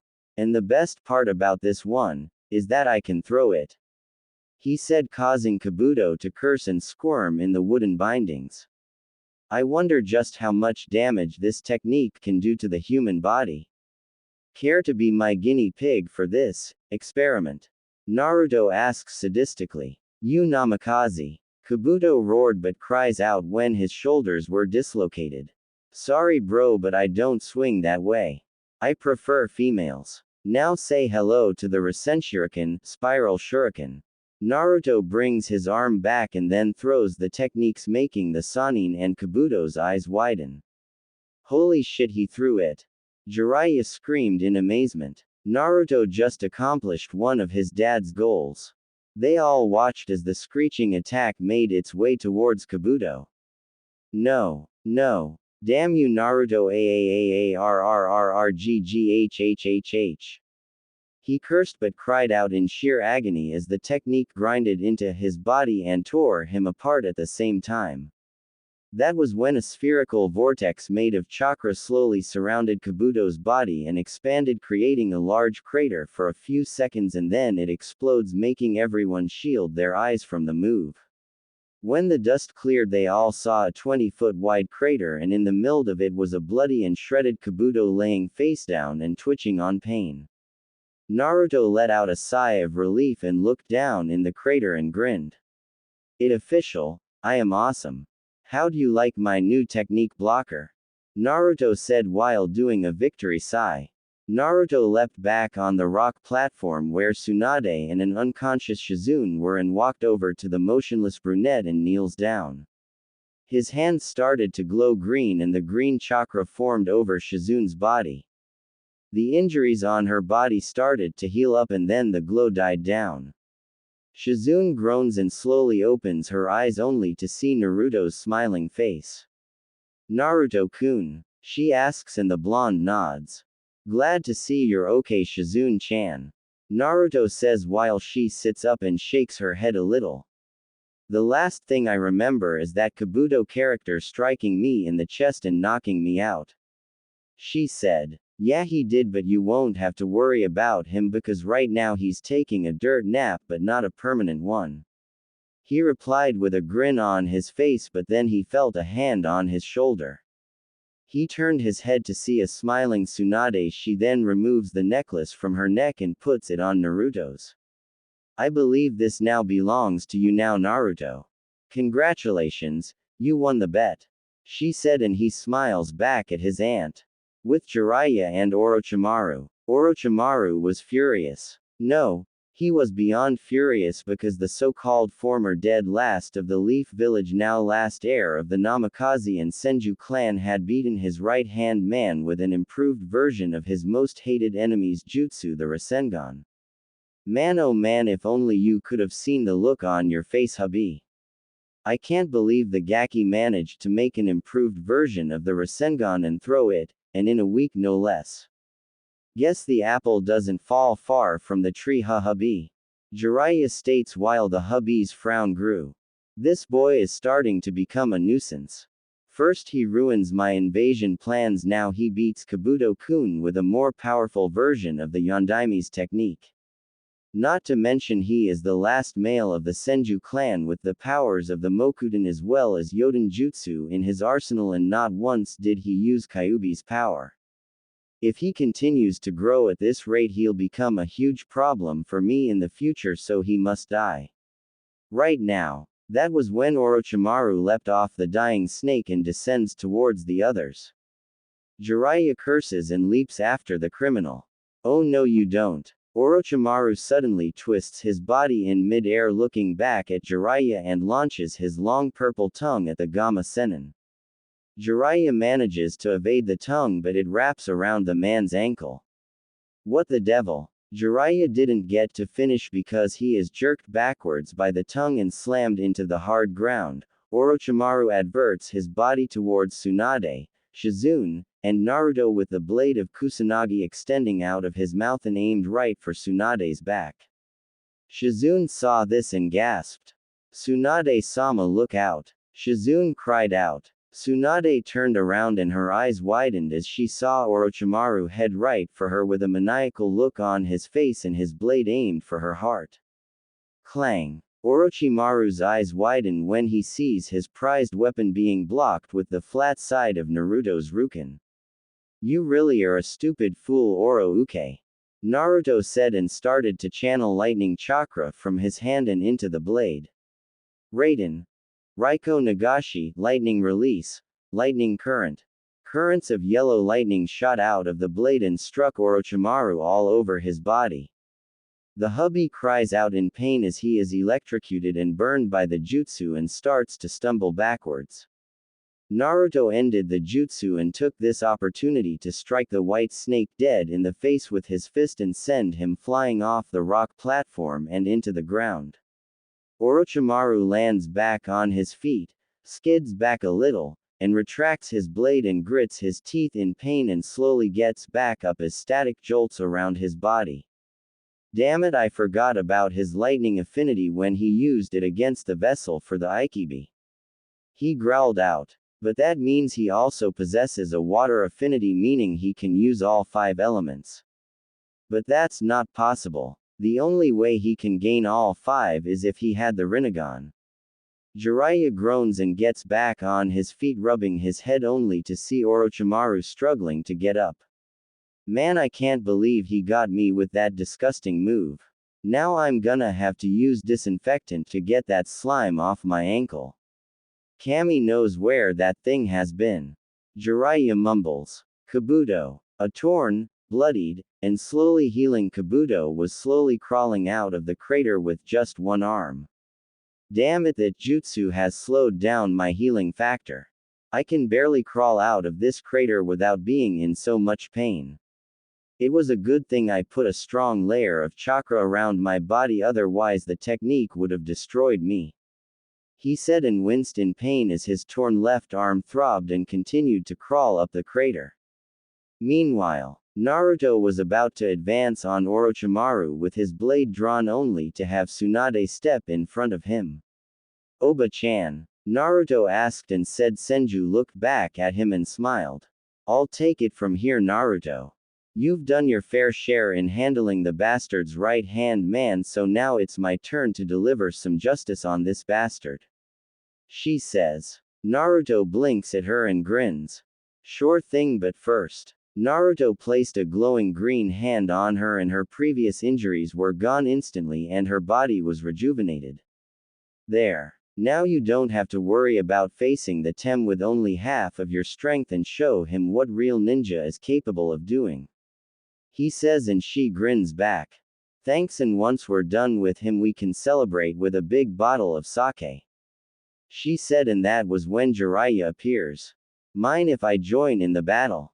The sage asks. The more the merrier. It's time to show this traitor what real ninja are capable of. Tsunade answers, and Orochimaru was cursing inwardly. Oh, Orochimaru-sama. Said man heard the weakened and strained voice and turned his head to see a bloody Kabuto crawl out of the crater. Naruto, on the other hand, was surprised that the traitor survived his new technique. Well, would you look at that? The bastard survived. Oh well, I'll just have to be sure he's dead for real this time. Naruto says. Orochimaru leaps away and lands near a weakened Kabuto. How long will it take for you to heal? He asked his second in command. Another couple of hours to say the least. I'm sorry, but that attack did a lot of internal damage to my body. Kabuto said as he coughed up a little blood, and the snake frowned. I see. Now I have no other choice. He said and rolled up his sleeve, revealing the snake tattoo. The three-leaf ninja saw this and their eyes widen. Great, he's gonna summon Manda. You ready, Tsunade? Jiraiya asks and she nods. I was born ready. After today there will be one less Sannin in the ninja world. She said, and that was when Naruto spoke up. Mind if I join? There's a friend of mine who has an overdue reunion with that legless worm. Naruto asked and Jiraiya grins. You sure you got the energy to do a summon, Naruto? He asked and Naruto chuckles. More than enough. This is a once-in-a-lifetime fight and I want to be in and remember for the rest of my life. The blonde replied and Jiraiya chuckles and nods. Very well. He says and bites his thumb, as does Tsunade. Shizune, get as far away as you can. She ordered and the brunette nods and leaps away. Naruto rolls up his sleeve and reveals the Hydra tattoo, getting a raised eyebrow from Tsunade, who shrugs and wipes her blood on her palm, as does Jiraiya while Naruto wipes his on the tattoo. The four go through a small series of hand seals and stop at the ram seal and slam their hands on the ground. Kuchio's no jutsu, summoning technique. The four called and an explosion of smoke engulfs the area. When it clears, Gamabunta, Katsuya, Manda, and Yamada, in her dragon form, appear in the area with their summoners standing on their heads. As soon as Yamada no Orochi was seen, Tsunade and Shizun's eyes bugged out of their heads, while Orochimaru and Kabuto had looks of surprise and disbelief on their faces. Holy! Shizun sputters out as she shakily points at the eight-tailed and eight-headed Hydra. No way. Gaki, you're the summoner of. Tsunade also sputters while Naruto had a huge grin on his face. Jiraiya was wishing he had a camera for this. This can't be. That's the Yamada no Orochi. How in the world did a brat like you gain the summons of the legendary Akuhi clan? Orochimaru practically screamed, since he's been searching all his life for the contract and was pissed beyond belief that some kid had it in his possession. That's for me to know and you to never find out. Besides, Shiro-chan wouldn't even let a vile creature like you be the summoner of her kin, and would more than likely you, and judging by the look in her eyes, she's ready to tear you and the overgrown worm you're riding on apart. Naruto said. You, Manda hissed out, while 7 of Shiroi's heads hiss and snarl at the traitor. Hello, traitor. You've got some nerve making your own contract to give to that leech on your head, especially after I banished you and your kin from my tribe. She said, releasing murderous intent on the snake who sneered at his former leader. As if I care. I'm free from your control and your rule, wench, and now I'll finally have the pleasure of you and ending your reign as the ruler of the reptiles. Manda stated, and Shiroi's main head shot red fire out of her nostrils. You pompous fool. Have you forgotten who you're talking to? You're nowhere even close to being my equal, hatchling. She said, and slammed one of her tails on the ground, creating a small earthquake. I'm gonna rip you apart and give your carcass to the crocodiles. We'll see about that. Orochimaru, no sacrifices are required for this. She's more than enough, he said as he reared his head back while Gamabunta slowly drew his tanto. You were always the arrogant one, Manda. Yamada-sama, allow me to assist you in dealing with this hubby. The chief toad asked. I too would like to help you, Empress of the Hydras.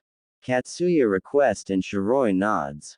But of course. The more the merrier, she says. Katsuya decided to start the battle off first. Zeshi Nensen. Acid slime, acid spewed from her mouth, and Manda slithered around to avoid it. He was able to constrict himself around Katsuya and opened his mouth to bite the slug and inject his deadly venom. But Gamabunta joined the fray and thrusts his blade forward at Manda's head, only for the snake to avoid it and clamp down on the toad's blade. One of Shiroi's heads opens its mouth and red fire slowly appears and grows. Kaden. Iku Hai, fire release. Blazing fire. A stream of red-hot fire shoots out of her mouth and descends towards Manda. Said snake sees the attack from the corner of his eye and curses as he releases his hold on Bunta's tanto and Katsuya. He lets out a hiss as he heads straight for Shiroi, who stops unleashing the fire attack.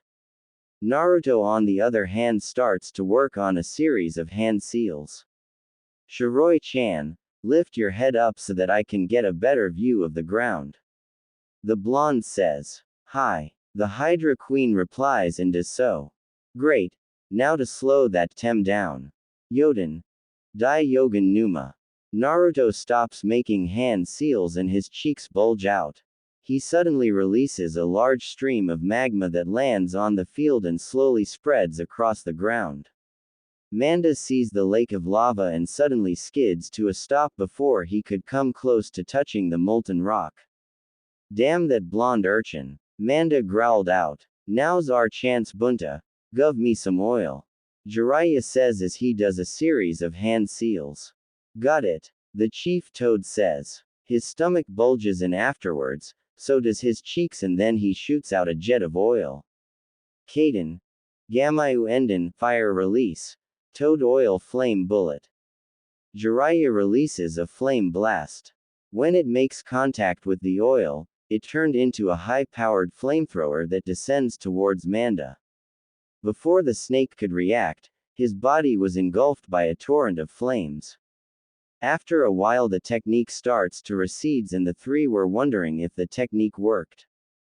Did he get him? Tsunade asked as the smoke started to clear. Why, and it did. They saw the scorching form of Manda, but to their surprise the body slowly crumbled. Damn it. He shed his skin. Naruto said as he looked around, as did Shiroi. Indeed. Out of all the snakes Manda was the slickest. Keep your eyes and ears focused, Naruto-kun. The Hydra Queen advised while the blonde nodded. The ground started to shake and Naruto's eyes widened. Crap. He's underneath us, he said. Shiroi's eye did the same and a purple blur bursts from the ground and heads right for her. Shiroi uses her clawed hand to grab the blur, but to her surprise it was just the tail. The burst once again and Naruto turned his head to see Manda appear behind Shiroi with his mouth opened wide. Gotcha! He cried as he ascends at the two. The white Hydra on the other hand smirks, and before Manda knew it, two of her tails wrapped around his mouth and closed it shut. Please. As if a move like that would work on me. She stated and flung him over her and slammed him into the magma lake, and he let out a high-pitched hiss. Before he had the chance to free himself, the blade of a giant Tonto slams into the top of his mouth and pins him to the ground. Keep it shut. Tsunade yelled since she was the one who used Bunta's Tonto to pin him to the ground. Nice move, Harem. Jiraiya calls out and the slug summoner gives him a thumbs up. Orochimaru on the other hand growls in frustration because the battle is not turning out the way he wants it to. This is starting to become troubling for me. I have to at least take one of them out. He thought and had his sights on Tsunade. He then launches his tongue at the unaware female Sannin and said appendage wraps tightly around her neck. A strangled gasp escapes from her mouth and she struggles to free herself. Let's see you get out of this one, Tsunade Harem. Orochimaru says as he increases the pressure. A spinning demon windmill shuriken makes its way towards the appendage and instantly severs it, freeing Tsunade, who pulls the limping appendage off of her and rubs her neck. Orochimaru's eyes widen in shock when his tongue was cut in half and instantly retracts whatever part of his tongue he had left into his mouth. Naruto appears behind Orochimaru with yokai covering his arms. He extends them outwards, creating ethereal yokai arms that ensnare Orochimaru's arms, and said Sannin's eyes widen in surprise. Hey Orochi-chan. Naruto calls out, getting the man's attention. Here's a known fact about Jinchuriki and their partners. When sealed in their hosts, the vessel gains immunity to their potent chakra as well as the ability to use a certain amount. But it has another effect. One that is bad for those who make contact with the chakra. Naruto says while the yokai slowly squeezes the man's arms and they start to sizzle. You see, when the skin is exposed to a biju's raw and potent chakra, it acts like a poison, and depending on how much yokai the host conjures, it eats away at whatever it touches, like your arms for example. Naruto says, and Orochimaru starts to grit his teeth in pain.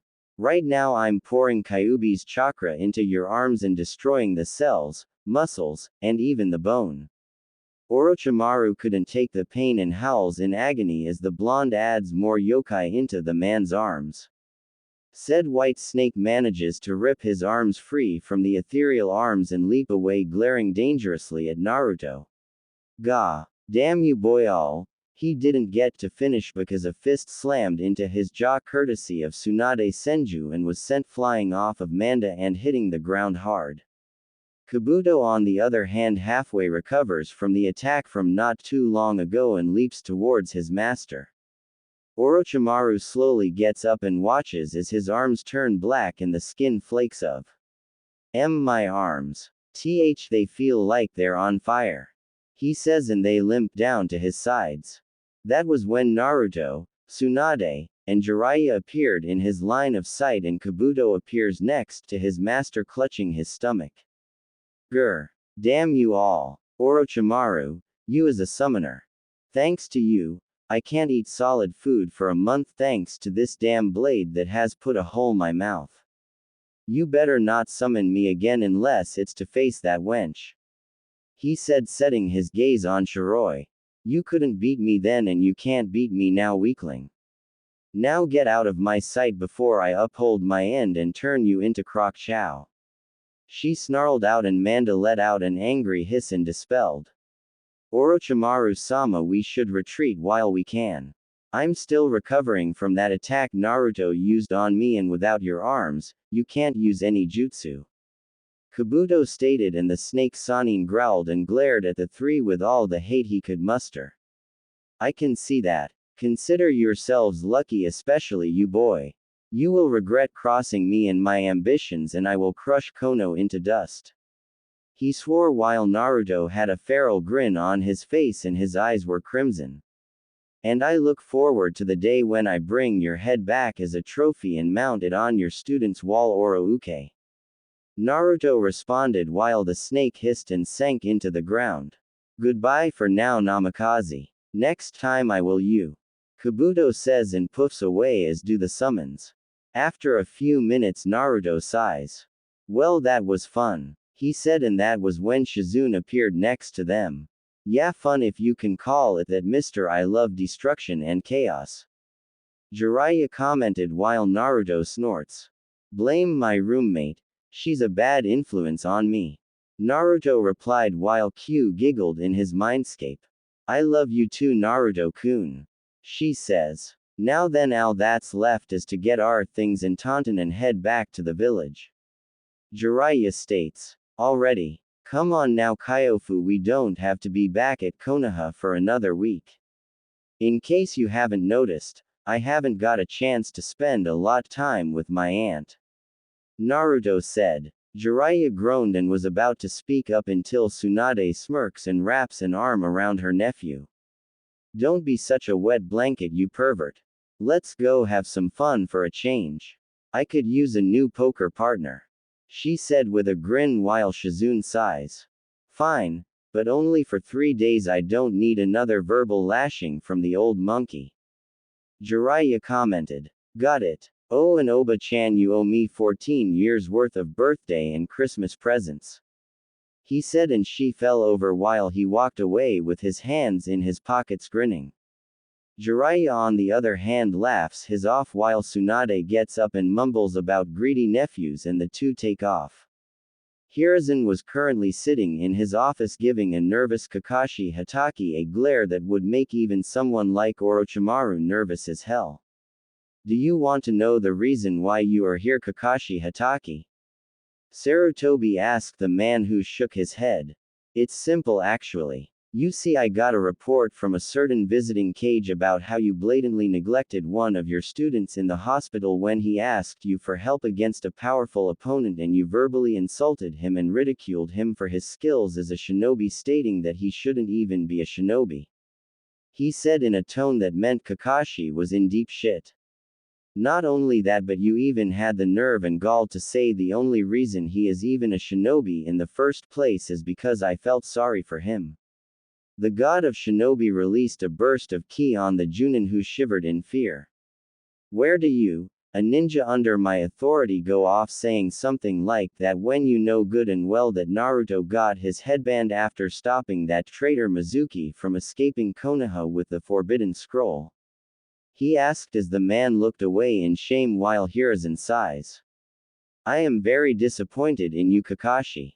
If there is one thing I don't tolerate is favoritism, negligence, and disrespecting a guest of our village, especially a guest that is a cage. Do you have any idea how much trouble we could have gotten in for your stupidity? He growled out and Kakashi flinched. I'm sorry, sir. Kakashi apologized. Yes, I know you are, especially with how ed up your team is minus Naruto, since he was the only one in your team to be promoted to the Chunin rank. Pretty impressive for the dead last of the academy, right? Hiruzen replied while Kakashi remained silent. Hokage-sama, if I may ask, how did Naruto get so strong in less than 2 months?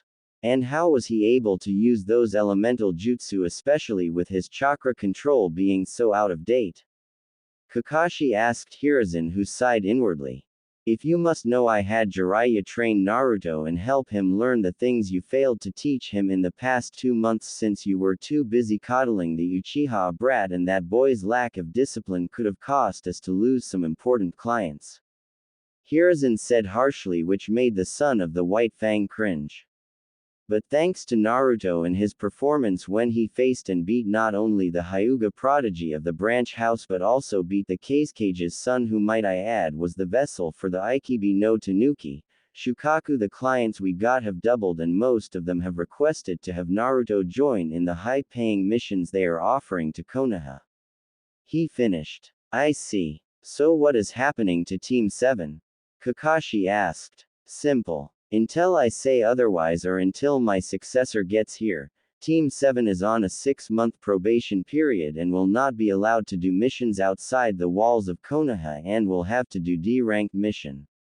As for you, Kakashi, I'm afraid I have no other choice but to cut your rank down to Tokubetsu Jonin. He said, which made the man's eyes widened and was about to speak up only to have Hiruzen raise a hand. Don't say anything. You will have a chance to regain your status once the probation is done, but until then you'll be doing 2 shifts of guard duty each day and you are not allowed to read your book during this time. He said, and was inwardly smirking as he saw the horrified look on Kakashi's face.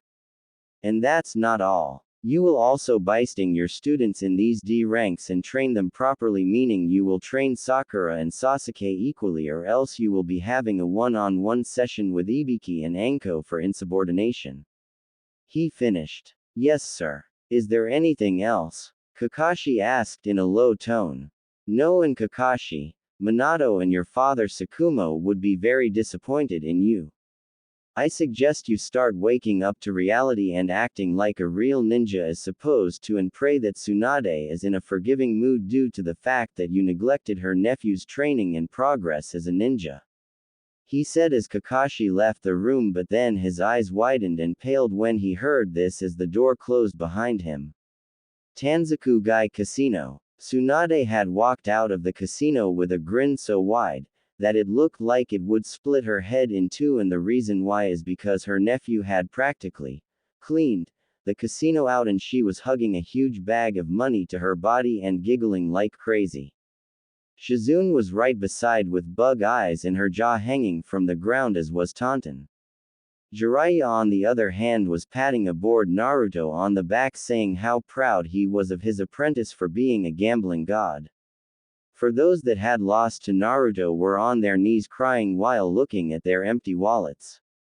Some of the richer folks nearly had heart attacks when Naruto cleaned them out in 5 games of blackjack in 21. I still can't believe that Naruto-kun won all that money. Shizune said with a stumped expression on her face. I never knew you played poker. She said while the blonde shrugged. Meh.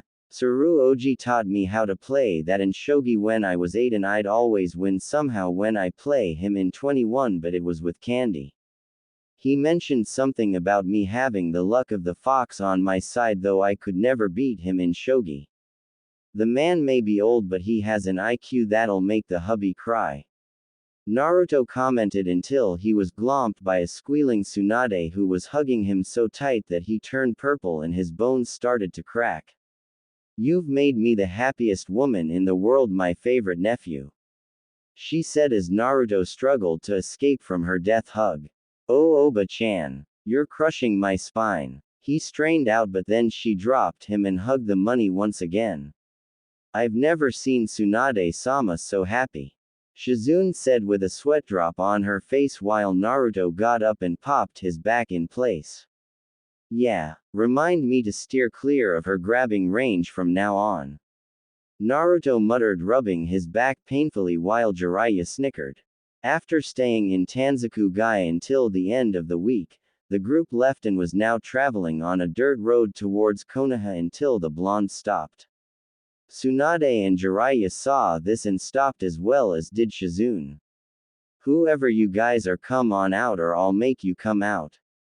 Naruto called out, and that was when 4 blurs landed onto the ground in front of them, revealing themselves to be Iwa Nin, and from the looks of it they had their focus on Naruto. So the rumors are true. The Konoha no Kiroi Senku, Konoha's yellow flash, does have an heir," said a female who stepped forward. She had short, black hair and pupil-less pink eyes. She wears what seems to be a long, red kimono with the sleeve on her right arm missing as well as the bottom left side of the kimono, the brown Iwagakure flak jacket, fishnet tights and shorts over them. "And you are?" Naruto asked while the female narrowed her eyes at Naruto.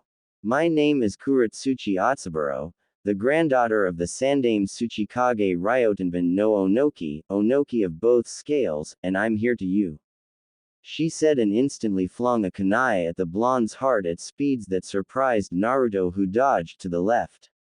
Kuretsuchi suddenly appeared in front of him swinging a kunai at his throat and another at the area where his kidneys were, but Naruto reacted by grabbing both of her wrists and keeping them t-bay.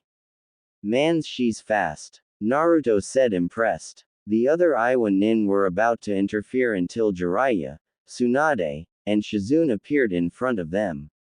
"Don't even think about it, you brats," Jiraiya said, releasing ki on the now frightened ninja because they knew they were no match for two Sannin, especially one that trained their most hated enemy.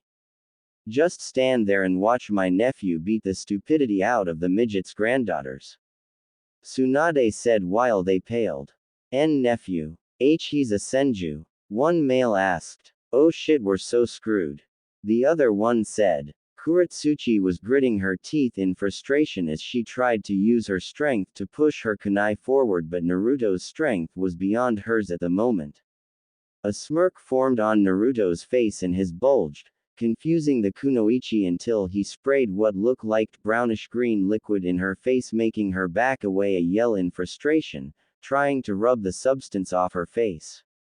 "Ah, that was disgusting, you bastard," she screamed. "This coming from someone who takes dirt baths. How's about I wash you off?" Naruto commented and did a few hand seals. "Sweden. Mizoripa, water release. Violent water wave."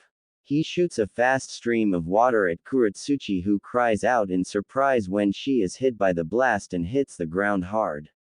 Water drips down her face while she looks up at Naruto with a growl escapes her lips. "What? Now it'll be easier for you to get that excess dirt out of your hair," he said cheekily, which caused a tick mark to form on the back of her head. "Shut up," she yelled in anger, does a few hand seals and leaps into the air. Yoden. Sekaigyo no Jutsu, lava release, quicklime congealing technique.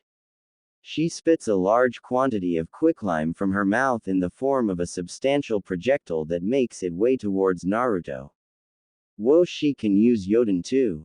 Well then I can play that game," Naruto says. Yoden. Maguma Bakuden, lava release, magma bomb. Naruto fires a large orb made of molten rock from his mouth, which heads towards Kuretsuchi's attack and cancel each other out, and lava splatters all over the ground. What the? You can use Yoden too?" she asked, astonished that a leaf nin, the Yondaime's son no less, can use it. "That and more," Naruto replied and aimed his index and middle finger at her while sparks of lightning form around them. Raiden. Byakurai, lightning release, pale lightning. Naruto fires a beam of bluish-white lightning at the Iwa kunoichi, whose eyes widen at the speed it was going and barely dodges it as it grazed her shoulder, making her wince in pain. Naruto appeared below her with a tri-pronged kunai drawn, and before she could react, he plunges it into her stomach and her eyes widened in shock. The Iwa nin watching gasped in fear as they saw their leader's granddaughter get it. "Kuretsuchi-sama," one of them called out while she stood there frozen, but she smirks at Naruto, who raised an eyebrow until he saw her dissolve into mud. "A Tsuchi Bunshin, Earth clone. Then that means he didn't get to finish because Earth spikes rose from the ground and impaled him in several areas of his body and he gasped in pain." "Kei Kuso," Naruto said while Kuretsuchi leapt out of a tree with a smirk on her face.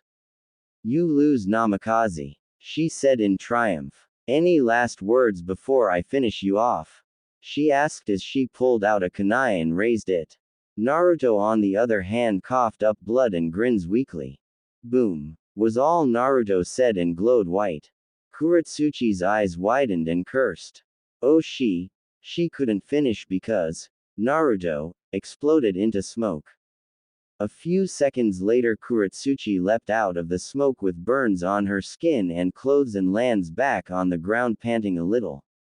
You're pretty quick, Naruto said crouching down on a tree twirling a tri-pronged kunai as she turned her attention towards him.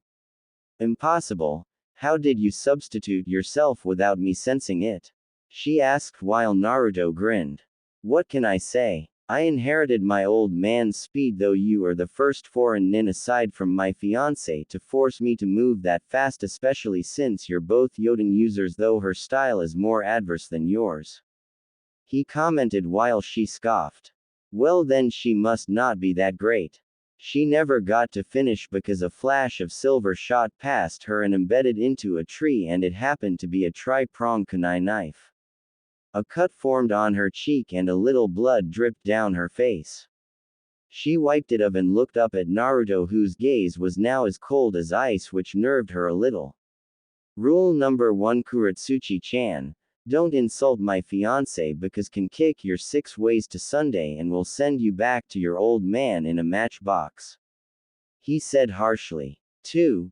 Grow up. What happened back then was war and your people are just as responsible for ing leaf nin than my father wasing your leader's ninja anding me will be bad for your village, and do you know why? He asked while she remained silent.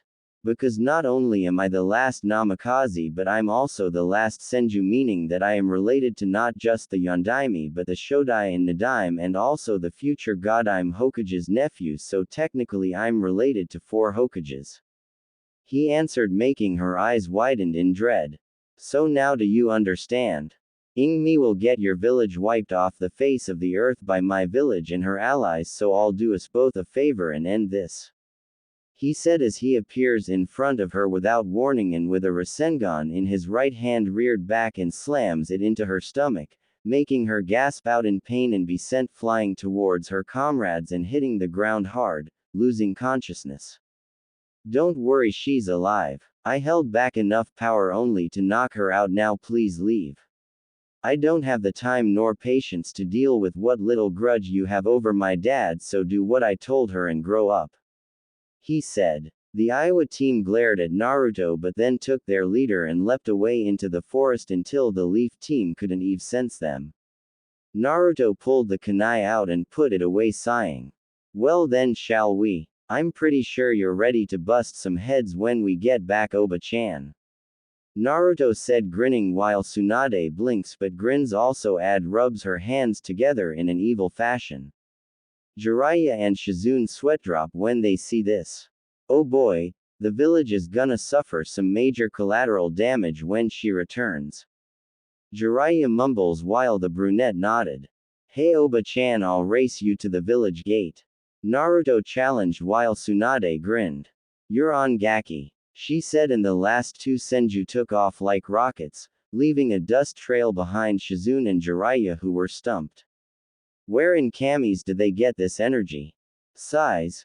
Come on Shizune, Jiraiya says, and they run off to join up with Tsunade and Naruto. As they made it into the gate and headed towards the tower, they all noticed that the villagers and ninjas were wide-eyed when they saw Tsunade and Naruto. The ninja were giving Naruto nods of respect as they made their way towards the Hokage Tower. Hokage Tower, you ready? Naruto asked his aunt, who cracked her knuckles. Is that a trick question? It's time to rip out the weeds that are ing the life out my ancestors' legacy, she said as she made her way towards the doors and then kicked them away, revealing a shocked council. Sarutobi on the other hand was smiling warmly while Danzo was fuming that the Iowa nin he had one of his root Anbu inform about Naruto's heritage failed to him, and now that Tsunade was back in the village he had to be extra careful, especially since his 2 main backers have been removed from their position thanks to Hiruzen Sarutobi. Ah Tsunade, it's great to have you back in the village, Hiruzen said with Tsunade smiling back. Likewise, sensei, and I'm pretty sure you'd love to retire again and hand the mantle to me, correct? She asked, getting a chuckle from the man. But before we get to that, I need to know where those old buzzards Kaharu and Homura are, since they were the ones who told me that my nephew here was dead, and were the ones, as well as a certain group in this council, responsible for how he was treated due to the fact that he contained the Kyubi. She asked in a sweet yet dangerous tone that made the civilian members cower in fear.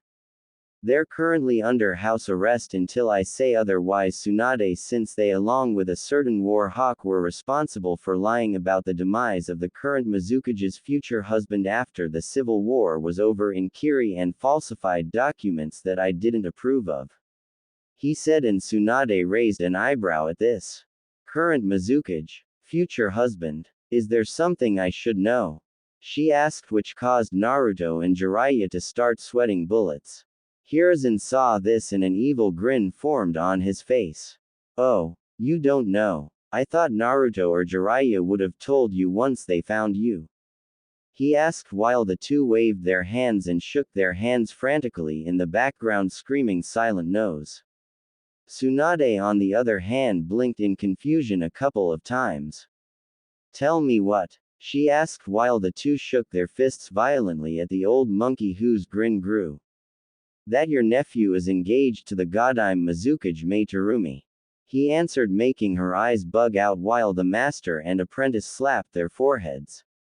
As well as the late Yondaime Kasekage's daughter Sabaku no Tamari, who was given to Naruto by Suna as compensation for their attempted invasion with Orochimaru.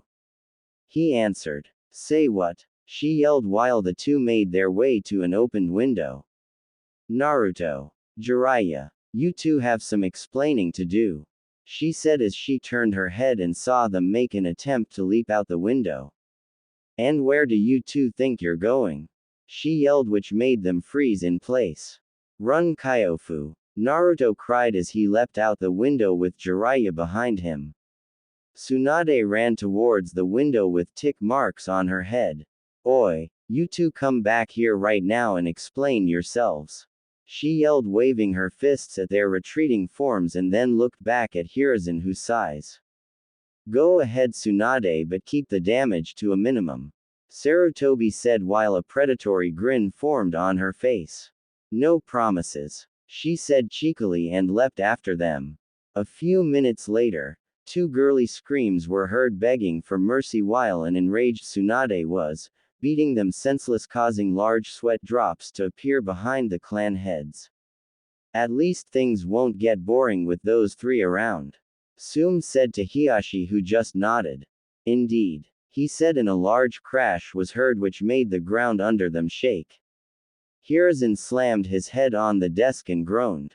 Why'd I bother? He muttered out. Announcement. Unfortunately, everyone, the following scene of Tsunade beating her former teammate and nephew was so violent and graphic that I had to skip the scene and move on to another.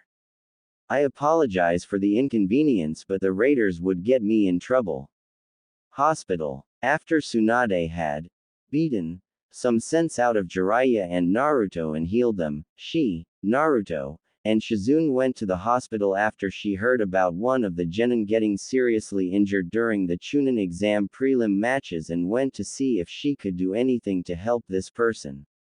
As they made their way to the second room of the hospital, they heard the sound of someone yelling about proving his flames of youth despite being injured, and as they turned the corner, they saw a pissed-off Tenten dragging a protesting and struggling Lee, who was wrapped in a bandage-like cocoon, back to his room.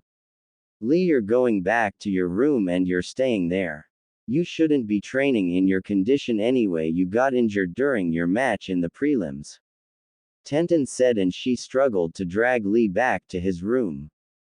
But Tenten, I will weaken if I don't at least get a day's worth of training. Please, just 30 push-ups and I'll be done for today.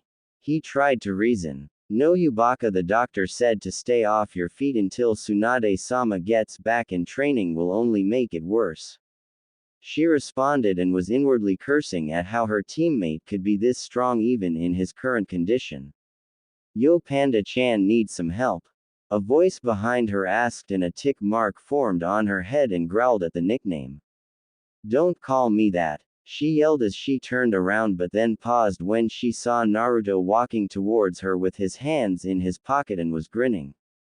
Naruto. Yo. Hey Lee, shouldn't you be in bed bro? Naruto asked while the bowl-cut ninja blinked when he saw Naruto. Naruto-san, you have returned, my youthful friend. Congratulations on your promotion, Lee said with a grin on his face while Tenten bonked him on the head and said Blonde chuckled. Same here, oh yeah, I'd like you two to meet my. He didn't get to finish because a green blur crashed into him and sent him flying into a wall, and that blur happened to be a grinning guy. Tsunade-sama, you have retuned. Thank you, oh youthful Kami, you have answered my prayers. He said in a prayer position with anime tears falling from his face while a spotlight shined down on him which caused everyone to sweat drop. Tenten on the other hand was trying to pull Naruto out of the imprint he made in the wall when Guy crashed into him and successfully did so while the blonde had swirls in his eyes. Hey Naruto-kun, are you alright? Tenten asked the groaning blonde. Tenten, why are there three of you standing in front of me?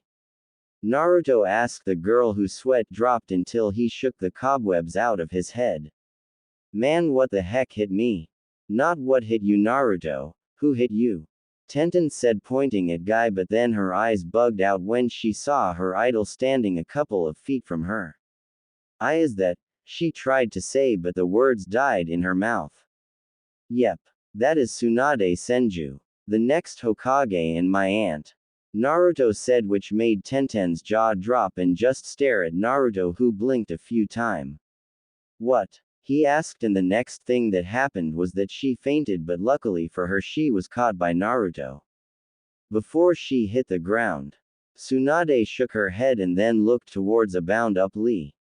So you're the one who got injured during your fight with Sabaku no Gara, correct? Tsunade asked Lee, who blinked and nodded. Well then let's head to your room and see what the damage is, but first let's get these off. She ripped off the bandages he was bound in without even trying, shocking the taijutsu specialist. Now come on, young man, she said, motioning him to follow her, which he did while Guy was thanking Kami for bringing the goddess of medicine back to the village. Naruto on the other hand sweat dropped while holding an unconscious Tenten in his arms.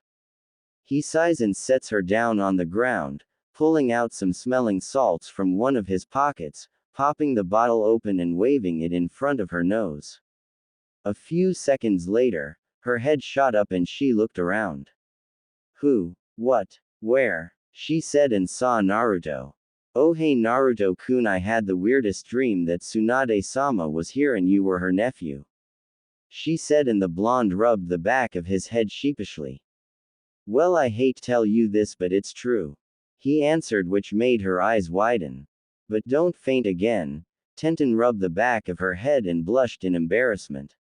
Hey, sorry about that. Oh, I wanted to talk to you about those two swords you had on your person after the Chunin exams, but you already left with Jiraiya-sama to find Tsunade-sama. Where did you get them, by the way? She asked. Naruto was about to speak up, but that was when an Anbu appeared in the hospital. Namikaze-sama, the Sandame wanted me to inform you that your fiancé Sabaku no Tamari has arrived while you and Jiraiya-sama were away to look for Tsunade-sama, and right now she's at the Nara clan's compound. He stated, and Tenten's eyes bugged out when he said Tamari was his fiancé.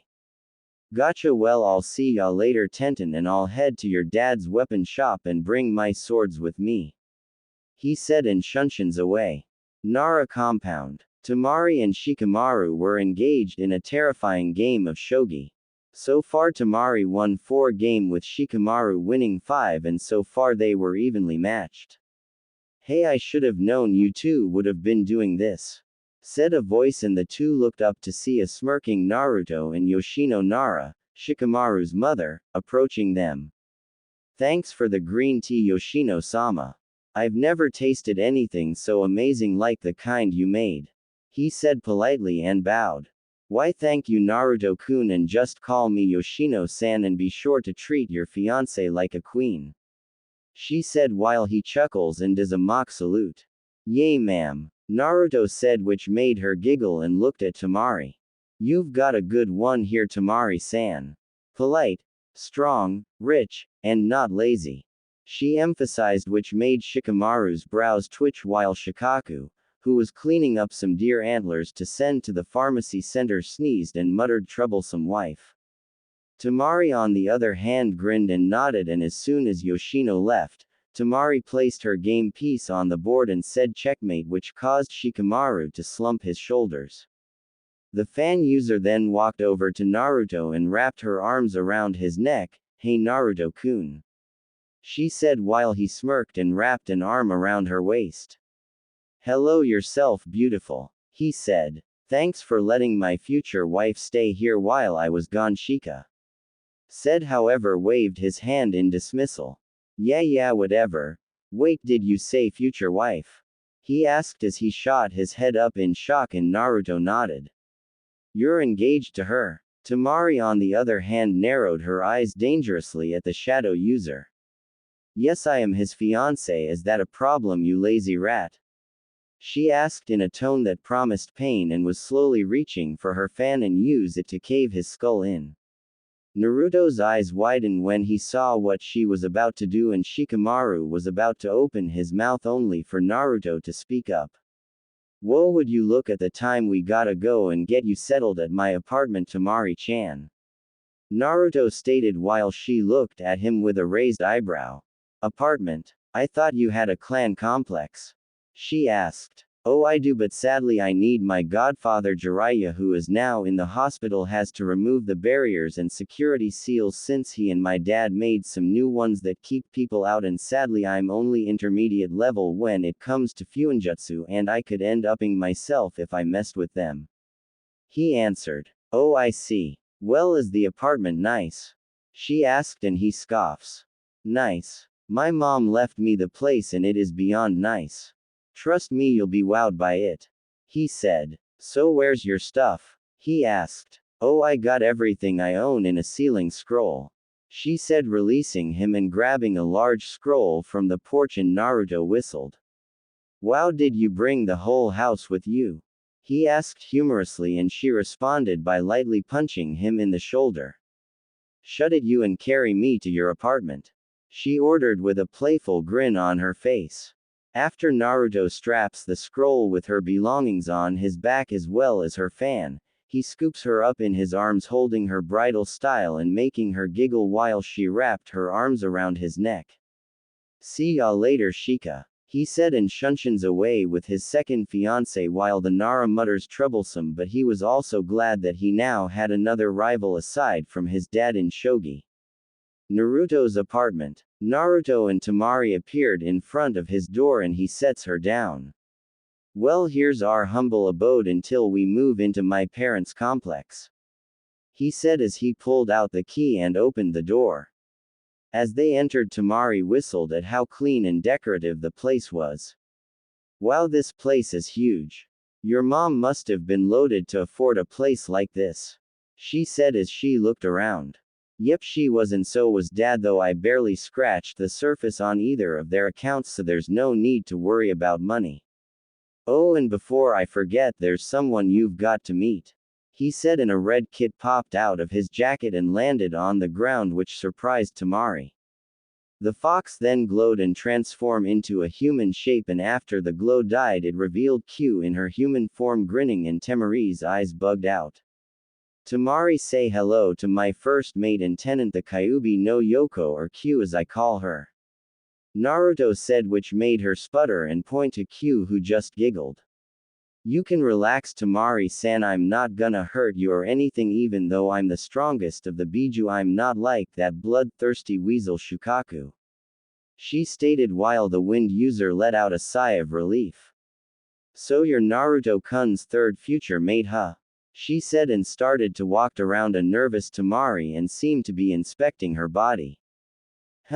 Not bad. You take real good care of your body, and despite your age, you're filled out in the right places, she commented, which made Tamari turn red due to the fact that she's being checked out by the opposite gender, and a female demon no less. Naruto on the other hand had to plug his nose in from the thoughts he was getting, but what he saw next made his eyes bug out. Q was groping Tamariz with both hand and were giving them a good squeeze. Wow, you're already a C cup, she said as she squeezed them more, and Tamariz's eye was twitching in embarrassment and steam escaped from her ears, but the she squeaked when Q grabbed and squeezed her rear. Damn, do you have any idea how many girls would to have a nice and firm like this one? She stated. Naruto managed to snap out of his stupor and cough. Ahem, Q, I think you should stop inspecting Tamari-chan before her head explodes from the amount of blood rushing in it, he said, and the demoness blinks and looks at Tamariz's red face.